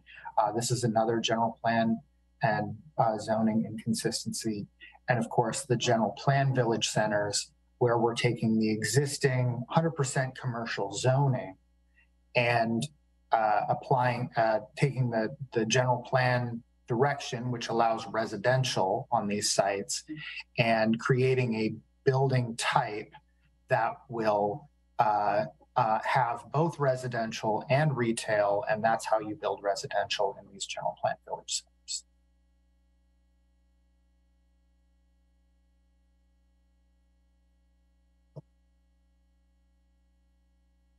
Thank you. Thank you. I'm not seeing any hands up, which means this might be a pretty quick meeting. Councilmember Lieber, go ahead. Thank you. Sorry, Mayor. So I just want to confirm my understanding on the Charleston Plaza. So if we are interested in housing there, the better thing to do is to wait until longer in the process and not try to include that at this juncture? So I won't have a value judgment about what's better or worse. You know, in the staff recommendation, we do, or in the staff report, we do have a recommendation to not incur any additional environmental review, get our housing element adopted, and then we can come back and make any changes afterward, or we can simply proceed with the rezoning. We don't have to include a rezoning in the housing element to do it. Now, there could be reasons why council members might want to include rezonings in the housing element. For example, it's a commitment to the state. It gives us more certainty with HCD and among other reasons. So I won't say which is better, but there are certainly reasons to do so and not to do so. Okay. Well, Mayor, I'd be very interested to hear from other council members. It seems very much like we've kind of put a lot of activation into other sites around town that are, you know, very close to housing and that have either the supermarket or you know, various things that people rely on in their everyday lives, the hardware store, the veterinarian. And it seems counterintuitive that we wouldn't include Charleston Plaza when it is a very large site and isn't disruptive of a village center or someone's walkability or someone's access to a now rare business under our impacted economic and availability of real estate situation that we're in. There's a very large parking lot there that was used for multiple uses. There is a legacy roofing company that is right next door that's very old and maybe at some point will no longer be there. And I know when I had a chance to talk with the applicant way back when, they were saying, well, all of this very large space at the front of this site could be used for a dog park for the R&D employees, or it could be a place for R&D employees to eat lunch or walk or anything like that. But if there is a possibility, even if it's not included in this pass at the housing element, I think it just makes sense to be looking at this site.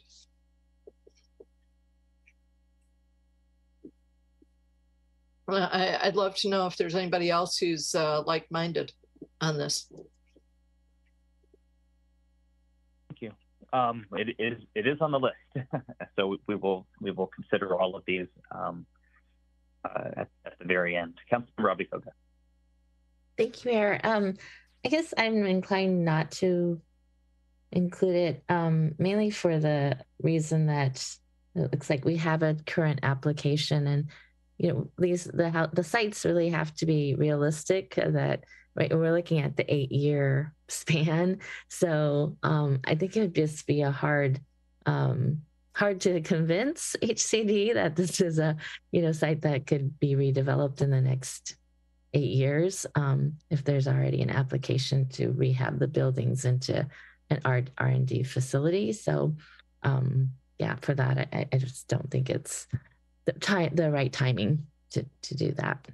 And I'm just specifically, for this evening, we're talking about the housing element, and I'll just say, general comments. I'm fine with what staff has provided. My interest is to get the housing element accepted as quickly as possible so that we don't have any repercussions for not getting one approved on time. And so whatever the option is, and getting a little confused, but the option that would get us most likely to get a housing element approved on time is the option that I would like to go for. So I think that's going with what we have. And then, we can let's button it up. And if we want to add other programs, we can do that through our work plan process in February. But my real interest is to just get a housing element done. And so I don't want to add anything that would mean we'd have to do an EIR or that would take longer. I think from what I've been seeing and at the BOFA level and MTC, I do see that working with HCC staff in an iterative process and back and forth is the best way to get the housing element approved. So I would, just want to support staff in continuing that. It sounds like, staff is already doing that. And the more conversation that staff can have with HCD, we have a better sense of what they want and we can respond to that. And so, that seems like the process that we should follow. So whatever, yeah. So let's just get it done. is the option that I would like to go with. Thank you. Thank you. Vice Mayor Hicks. Yeah, I tend to agree with that. The only thing I'll add is that it is a very large site. And because we have an applicant, I have a feeling that we may be back visiting it again at some point with that applicant. And that would be the process for doing it. Thank you. Councilmember Kamei. Great, thanks. So, Mayor, maybe you can clarify. So I know we had the list of different questions. Just wondering where we are now. So I'm taking all of the questions at the same time because I feel like if nobody brings up any of them, then it's not really worth voting on. Yeah, no so problem. Okay. So I think that if we're just taking 1, 2A, 2B all together, then I'm just going to put some things out there. And I know that you're taking a list. I think that's the best way forward. So I am comfortable with the staff recommendations. I did have some interest. I don't know if people were interested. Staff provided language on page 20 of the staff report about looking into committing to or eliminating or reducing parking requirements broadly, if possible. I had interest. I know that there's state legislation that's moving that way anyways, and we already don't require it. And I think someone from the public comments spoke about that for 100% affordable housing. That might not get a majority of votes, but I do have some interest. And then I know that we had some conversations about the AFFH kind of obligations, and so I would just say to have staff continue to kind of clarify and talk about how that metric is being used. And then only 2 other things, these are not additions, but as I was reviewing things, I'm heartened that we're looking at our middle income housing strategies and our displacement strategies. I think that that's an area, and those are programs that will be kind of really complementary as we go forward. So those are my comments. Thanks. Thank you. Councilmember Matichak. Thank you. As I said earlier, I'm mostly interested in making sure we have a compliant housing element as fast as we can. And so I'm not interested in making any other changes to the current draft that we have. And I think that's consistent with what Councilmember Abekoga said. So that's the direction I also want to go. Thank you. Thank you, Councilmember.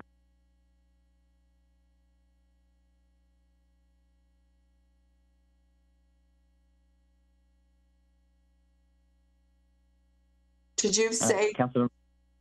Did you yes, call sorry, me? I called you. Oh, you're coming in and out a little bit.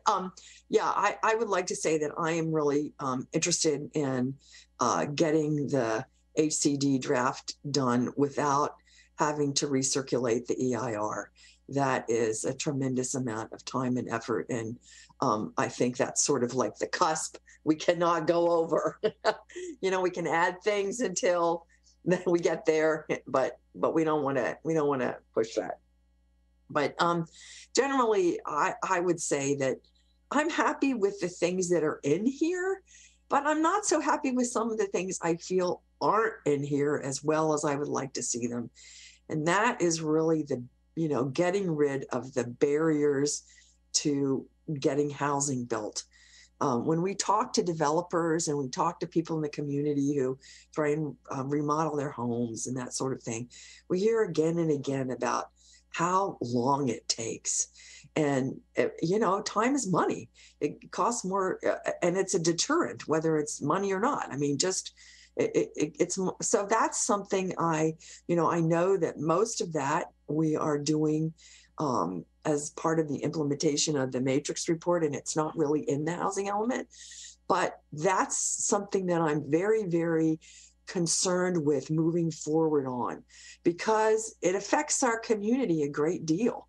And so even if we don't put it in this housing element explicitly, sounds like there's going to be descriptions in it, but it's maybe not as explicit as some of us would like, then I just want to say that that's the thing I worry the most about, because we do really have some barriers to getting housing done, and none of them are easy. You know, they're all really, really complex things to deal with that are embedded in our policies and staff, you know, staffing levels and all sorts of things. So I just, but that's my general feeling is I'm happy with what's in here. I'm a little disappointed with what isn't in here with respect to removing the barriers to housing development.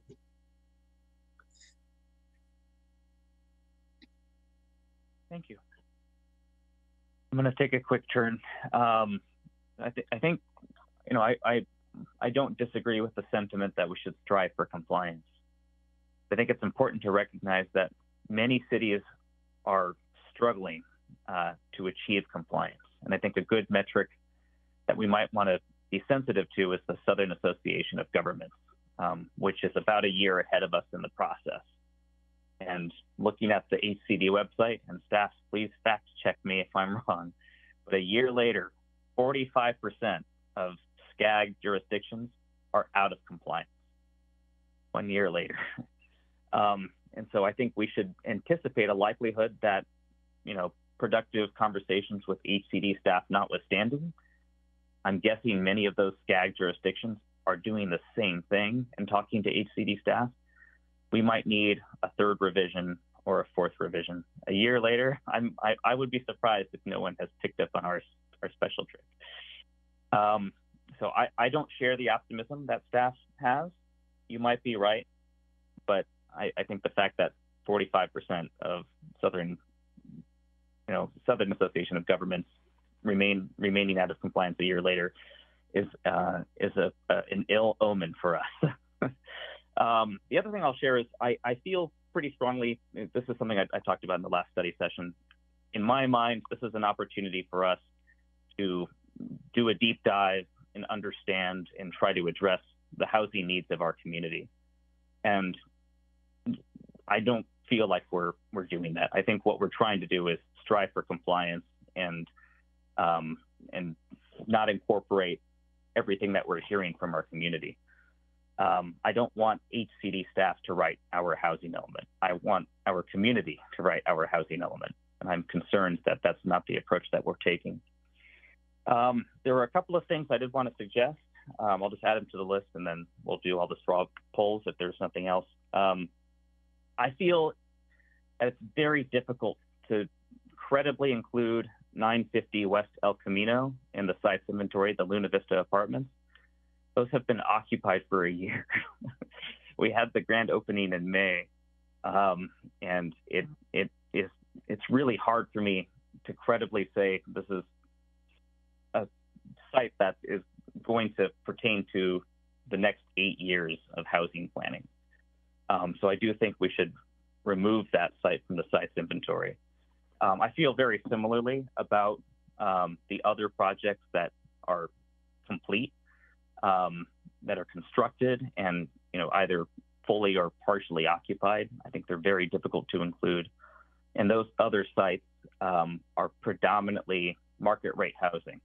And knowing that based on the staff presentation, we have a greater than 100% buffer for for market rate housing, those could be removed pretty safely because our buffer will still remain very substantial. And it will just clean up the sites inventory, because the sites inventory in my mind is about planning for growth and not counting fifth cycle units that are constructed and partially occupied. I also struggle with 1500 North Shoreline. Staff, correct me if I'm wrong, but I think we're looking at 2,000 units there. I don't know if in the history of our city we've had a 2,000 unit project, or at least not one that didn't also have a development agreement. And I think I don't feel like we should remove it from the sites inventory. I think it's a good opportunity site, but I think we need to put in place some more credible parameters. And so I think applying a discount like what we've done with the shopping centers makes sense. I don't think that we're going to get 2,000 units there within the next 8 years. I don't think that's a credible claim. I also think, we need to be prepared to add sites in the event that we don't meet the affirmatively furthering fair housing objectives. And I think a good starting point is city-owned property, city-owned land. I think those are good sites to include because they are in resource-rich areas. I'm thinking about the surface parking lots in downtown that we can explore, but there might be others that we have total control over. So that might be something, and actually I might need to, when we vote on that, we might need to segment that depending on the city attorney's recommendation, but it's something I think we ought to consider. And I think that was everything in my list. Oh, there was one other actually, and that has to do with, I've gotten a lot of feedback from stakeholder groups saying that the housing element draft is just not an accessible document. It's very technical. The narrative is really hard to understand. And I don't think we could fix that with this revision, but I think in a future revision, I think it's worth investing some time to make the document more accessible to our community, and especially stakeholder groups that have been wanting to participate. We've had a number of people who, so I really appreciate staff making the document available in Spanish and Chinese. That's phenomenal. But what I've heard from Spanish-speaking groups predominantly is, thank you for doing that, but it's a very arcane document to go through, very, very challenging. And some of that we can't fix, but some of it we might be able to help make a little bit more accessible. So I think that's direction that we should consider including too. And my apologies if I'm slowing down a little bit. I might need to take a quick trip to urgent care after this.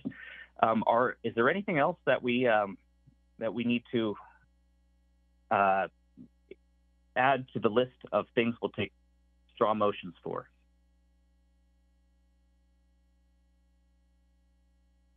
If there is no other item, then I'm going to quickly go through the items in the list. And if there's majority support based on hands raised, then that will be incorporated into the direction.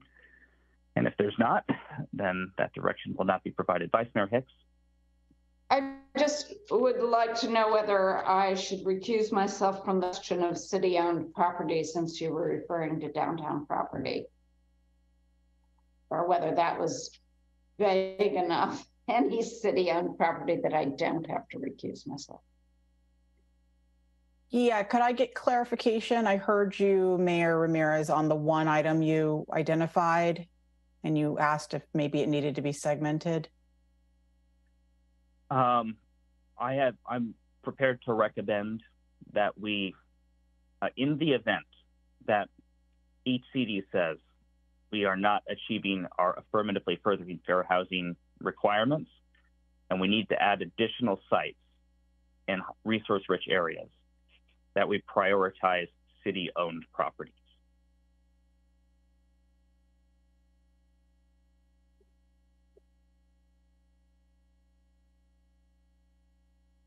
And I guess the question is, would that need to be segmented out?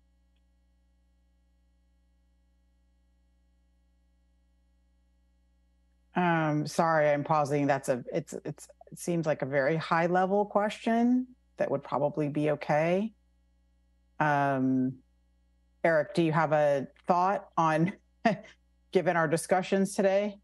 Well, since the mayor specifically mentioned parking lots downtown, I believe he specifically mentioned parking lots downtown. There is a parking lot that is within 1,000 feet of both Vice Mayor Hicks and Councilmember Abikoga. Okay, so if we could segment then just that one recommendation, I think that would be the safest, although I see the city manager's hand up. Yeah, let's go to the city manager. Thank you, Mayor and council members. So we have a number of city-owned parking lots. Some of them have future intended uses, which may include other development projects that we are in development agreements with right now. One that's under agreement for affordable housing, as you all know. Another one that's going to be used as potential staging for our public safety building. And there is one lot that is the closest to the council members' residences. I can't remember the number of that lot. 6, is that 6? 7, okay. So I think that would probably be the only one that is within 1,000 feet. But if council is going to give direction about city-owned lots, I think it should be very broad, because we do have, as I said, intended uses for some of those lots, and we would not consider them as being available, although there could be others that might be available. So I would just ask for direction that is broad and not too prescriptive, since we do have some things that are spoken for already. Is it sufficient to say city-owned property? Thank you, Mayor. I would be okay with that if that is general enough. I would look to our Assistant City Manager, Community Development Director, or our Advanced Planning Manager to confirm if that language is okay. I think that would be fine. And the word consider is helpful, because we have some property that may not be appropriate for housing. And as you suggested, City Manager, there might be other that are not available. I will also add that there are additional requirements for inclusion of city-owned properties in the sites inventory. And those include, obviously some kind of commitment or timeline to converting that site to residential. Yeah, I just wanted to mention. Thank you. Any remaining questions or comments? Okay, then Councilmember Abikoga. So Mayor, are you adding that item to the list to vote on? Yes. Okay. I mean, I'll just make a comment. I won't be able to support that. As mentioned, I think we have a lot of considerations as we we've talked about the growth of our city and the needed infrastructure to sustain that growth. And, we've talked about things like libraries and we still need the parking as we even staging for the transit center. So, all of that we're planning to do in the next 10 years or so. We have to do the public safety building. So I think there are other uses that I think we need to discuss. If we have to add more facilities, more infrastructure, it's the easiest for us to do with city-owned land. And so I want us to have the flexibility and to have that conversation first before we start adding city-owned sites onto the inventory at this point. Thanks. Thank you. Councilmember Lieber. Thank you, Mayor. I wonder if we might just take a straw poll on a very broad brush way of looking at that, and then all the complications can come back at a later time.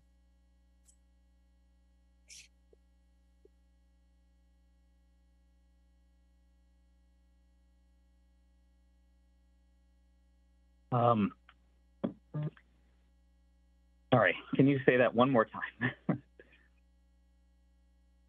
Yes, I'd like to take a straw poll on the very broad way of looking at city-owned properties and bringing back information about them and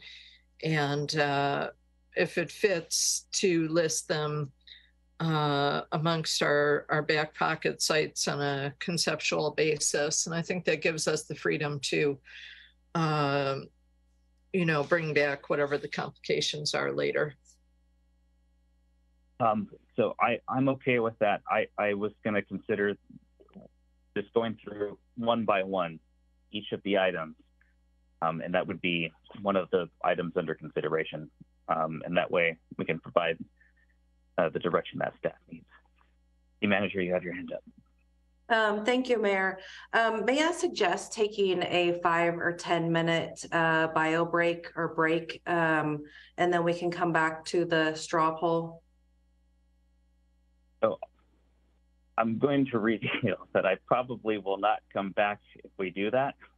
I'm feeling unwell. I'd like to go through the votes because okay. they split. Are there any remaining questions or comments?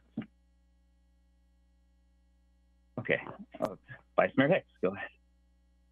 Yeah, I'm struggling a little with the things that we're voting on because they seem to be, and maybe this is clarified enough, but the way you raised it, it was just city-owned lots. And I don't know, I guess Councilmember Lieber brought that forward a little more to be something like a program to evaluate the possibility of city-owned lots. But it's so vague to me that at this point that I'm unclear on what process we're voting for. It was a little more clear when Councilmember Lieber clarified it, but some of these come out as very vague processes.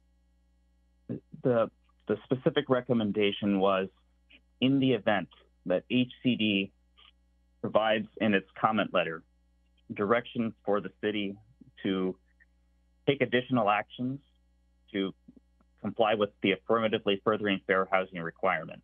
If we are required to do that by HCD, then we would prioritize or consider prioritizing city-owned land in those high resource areas. And that would give staff the direction to include those in the sites inventory if they're needed for AFFH purposes.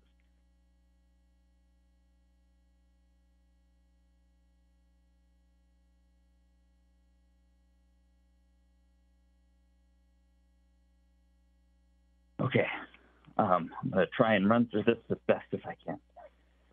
So the first I heard was, and this I think was an informational request from Councilmember Kamei, but basically a better understanding of the AFFH metrics pertaining to the white, non-white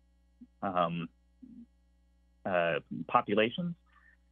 So staff, I don't know if you need direction on that. Well, we'll go ahead and take a vote. I think that how staff interprets that, I think, is open to consideration. It could be come back with information about that. You know what? I'm going to let Councilmember Kamei explain it because I think she could do a better job than I can right now.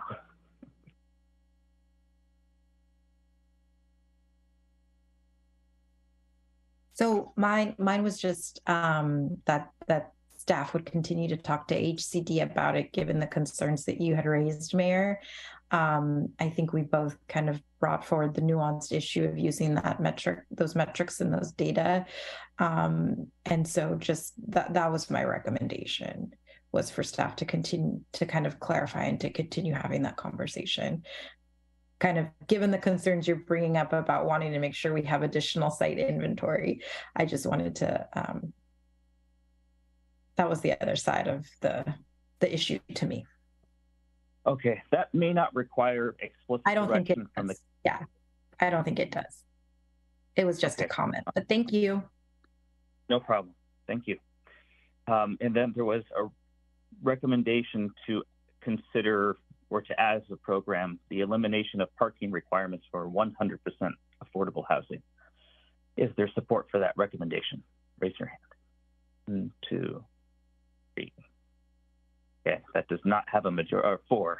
1, 2, 3, 4. Keep your hands up just so I can demonstrate that there is a majority. 1, 2, 3, 4. So yes, thank you. So there is majority support to add a program to eliminate parking requirements for 100% affordable housing. There was a suggestion to add Charleston Plaza to the site inventory. Is that correct, Councilmember Lieber? Okay, so we'll go ahead and vote for that. Add Charleston Plaza to the site's inventory. There are 2 votes, so unfortunately not a majority. And then I had a couple. First was to remove 950 West El Camino Real from the site's inventory as it has been constructed and is occupied, and has been occupied for a year. Is there support for removing 950 West El Camino from the site's inventory? 1, 2, 3. There is not support for that. I had also suggested applying a reasonable discount to the 1500 North Shoreline property in anticipation of the unlikelihood that it'll actually be built out with 2,000 units in the next 8 years. There's support for applying a discount, keeping it in the site's inventory, but applying a discount. 1, 2, 3, 4. Okay, thank you. And we'll let staff determine what appropriate discount that may be.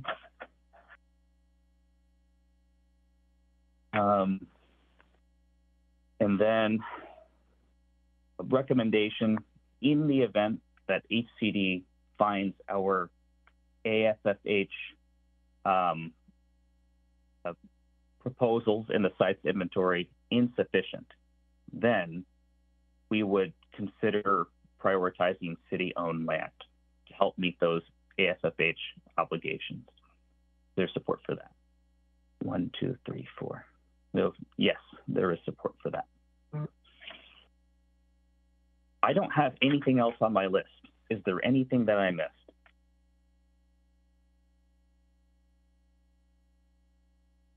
I'm not seeing any hands raised. So just to recap,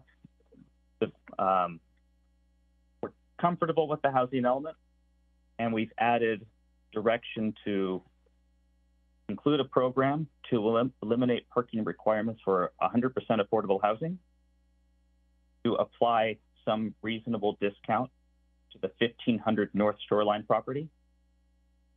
Staff will determine what that may be. And then to consider city-owned land in the event that we have not met our affirmatively furthering fair housing obligations based on the next HCD comment letter.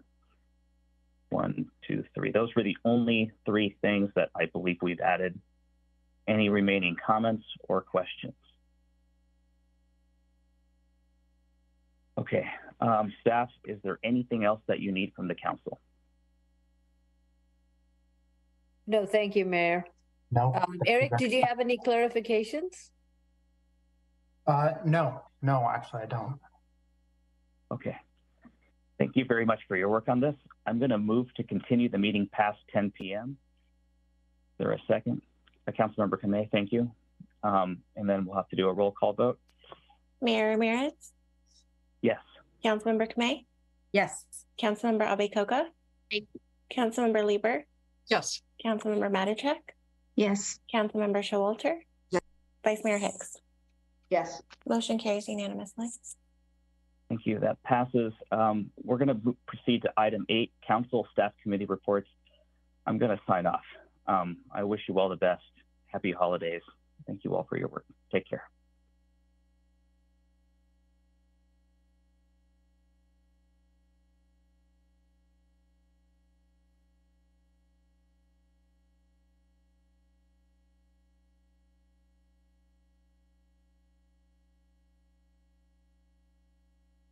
Vice Mayor Hicks, I think you actually take over.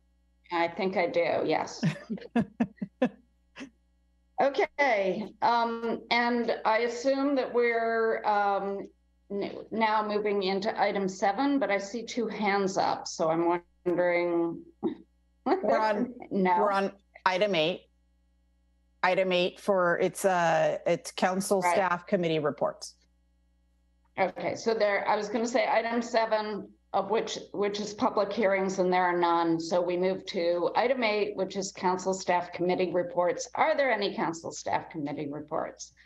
First, council member Abe-Coga. Thank you, Vice Mayor. I want to report out that last week I was invited by the Center on Budget and Policy Priorities, so like a think tank in Washington, D.C., to speak on a panel at their annual conference. The topic was advancing best practices for community engagement and transparency in spending ARPA funds. And they specifically asked me to share about our guaranteed basic income program, pilot program. So I had an opportunity to do that. I was on a panel with a gentleman from St. Louis. They also have a guaranteed GBI program, pilot program that they're running, as well as a state representative from Massachusetts. So it was a conversation about how when states are spending ARPA dollars, there's still dollars to be spent. How can we engage the community to make sure that the funding is being spent on what the community's needs are? And every time I go to these conferences, whether it was the NLC or this, I always come back feeling very fortunate for where we live. A lot of the conversation was again about blue cities and red states, and the challenges that these cities have in doing, spending the dollars in ways to support, especially disadvantaged neighborhoods and communities. So yeah, I would say that they were.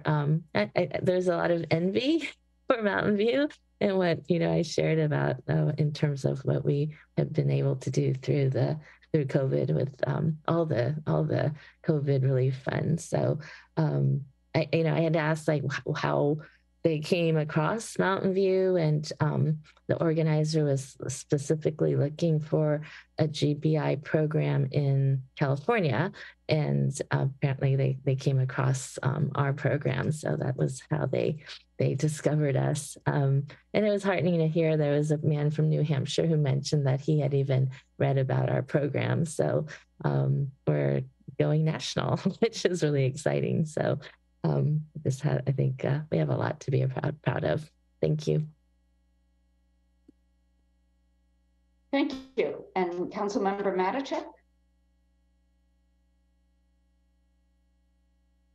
Thanks. Just want to report that we had a meeting of the interim pedestrian mall on Castro, the ad hoc committee. I think we had a great discussion about a number of things, and there was a lot of good public input. And that's going to be coming to council soon, which I I think it's exciting to see the plans that are being put in place. Thanks. Thank you. And Councilmember Lieber? Thank you, Vice Mayor. Well, I have got an item of general interest, I think, to everyone. And it is to report that I sent a letter into the City Council today, resigning from council, effective December 30th, which is the date that I anticipate accepting my oath of office as a member of the State Board of Equalization. And while the election of state constitutional officers has not yet been certified, I do believe that by receiving close to 70% of the votes across the 19 counties that comprise District 2, that I will win the election. So I wanted to say that it's been an honor to work with each of you and to work with our excellent staff and learn so much from them, and to have the opportunity to serve people in Mountain View. Now, when I ran for Board of Equalization, I said that I would, that it was my intention to continue on council if I could. And I feel like now we've made a good faith effort to examine that.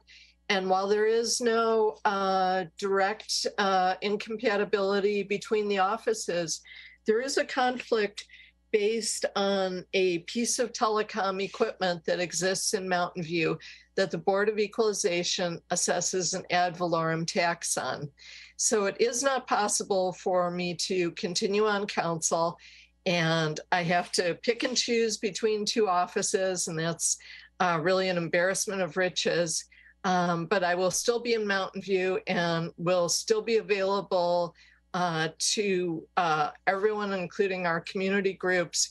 And I really encourage all those who have supported me so much to get involved in the process now and to help determine what our next council looks like. So thank you so much.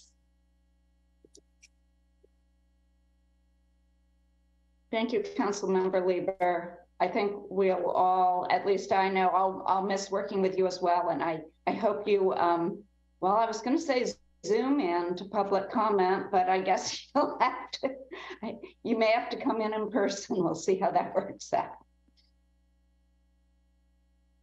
And so are there any other council staff committee reports?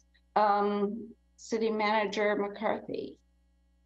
Thank you, Vice Mayor and Councilmember Lieber. I would just like to thank you for your service to the residents of Mountain View and for all of your support of city staff over these last few years. It's been a tremendous support for staff, always having the encouraging words and really understanding, I think, where some of the push and pull is with the desire to do a lot of great work and then have not necessarily always having the resources. And so I just wanted to thank you for your service to the community and your supportive staff, and wish you all the best in your journey on the Board of Equalization. And thank you very much for your service.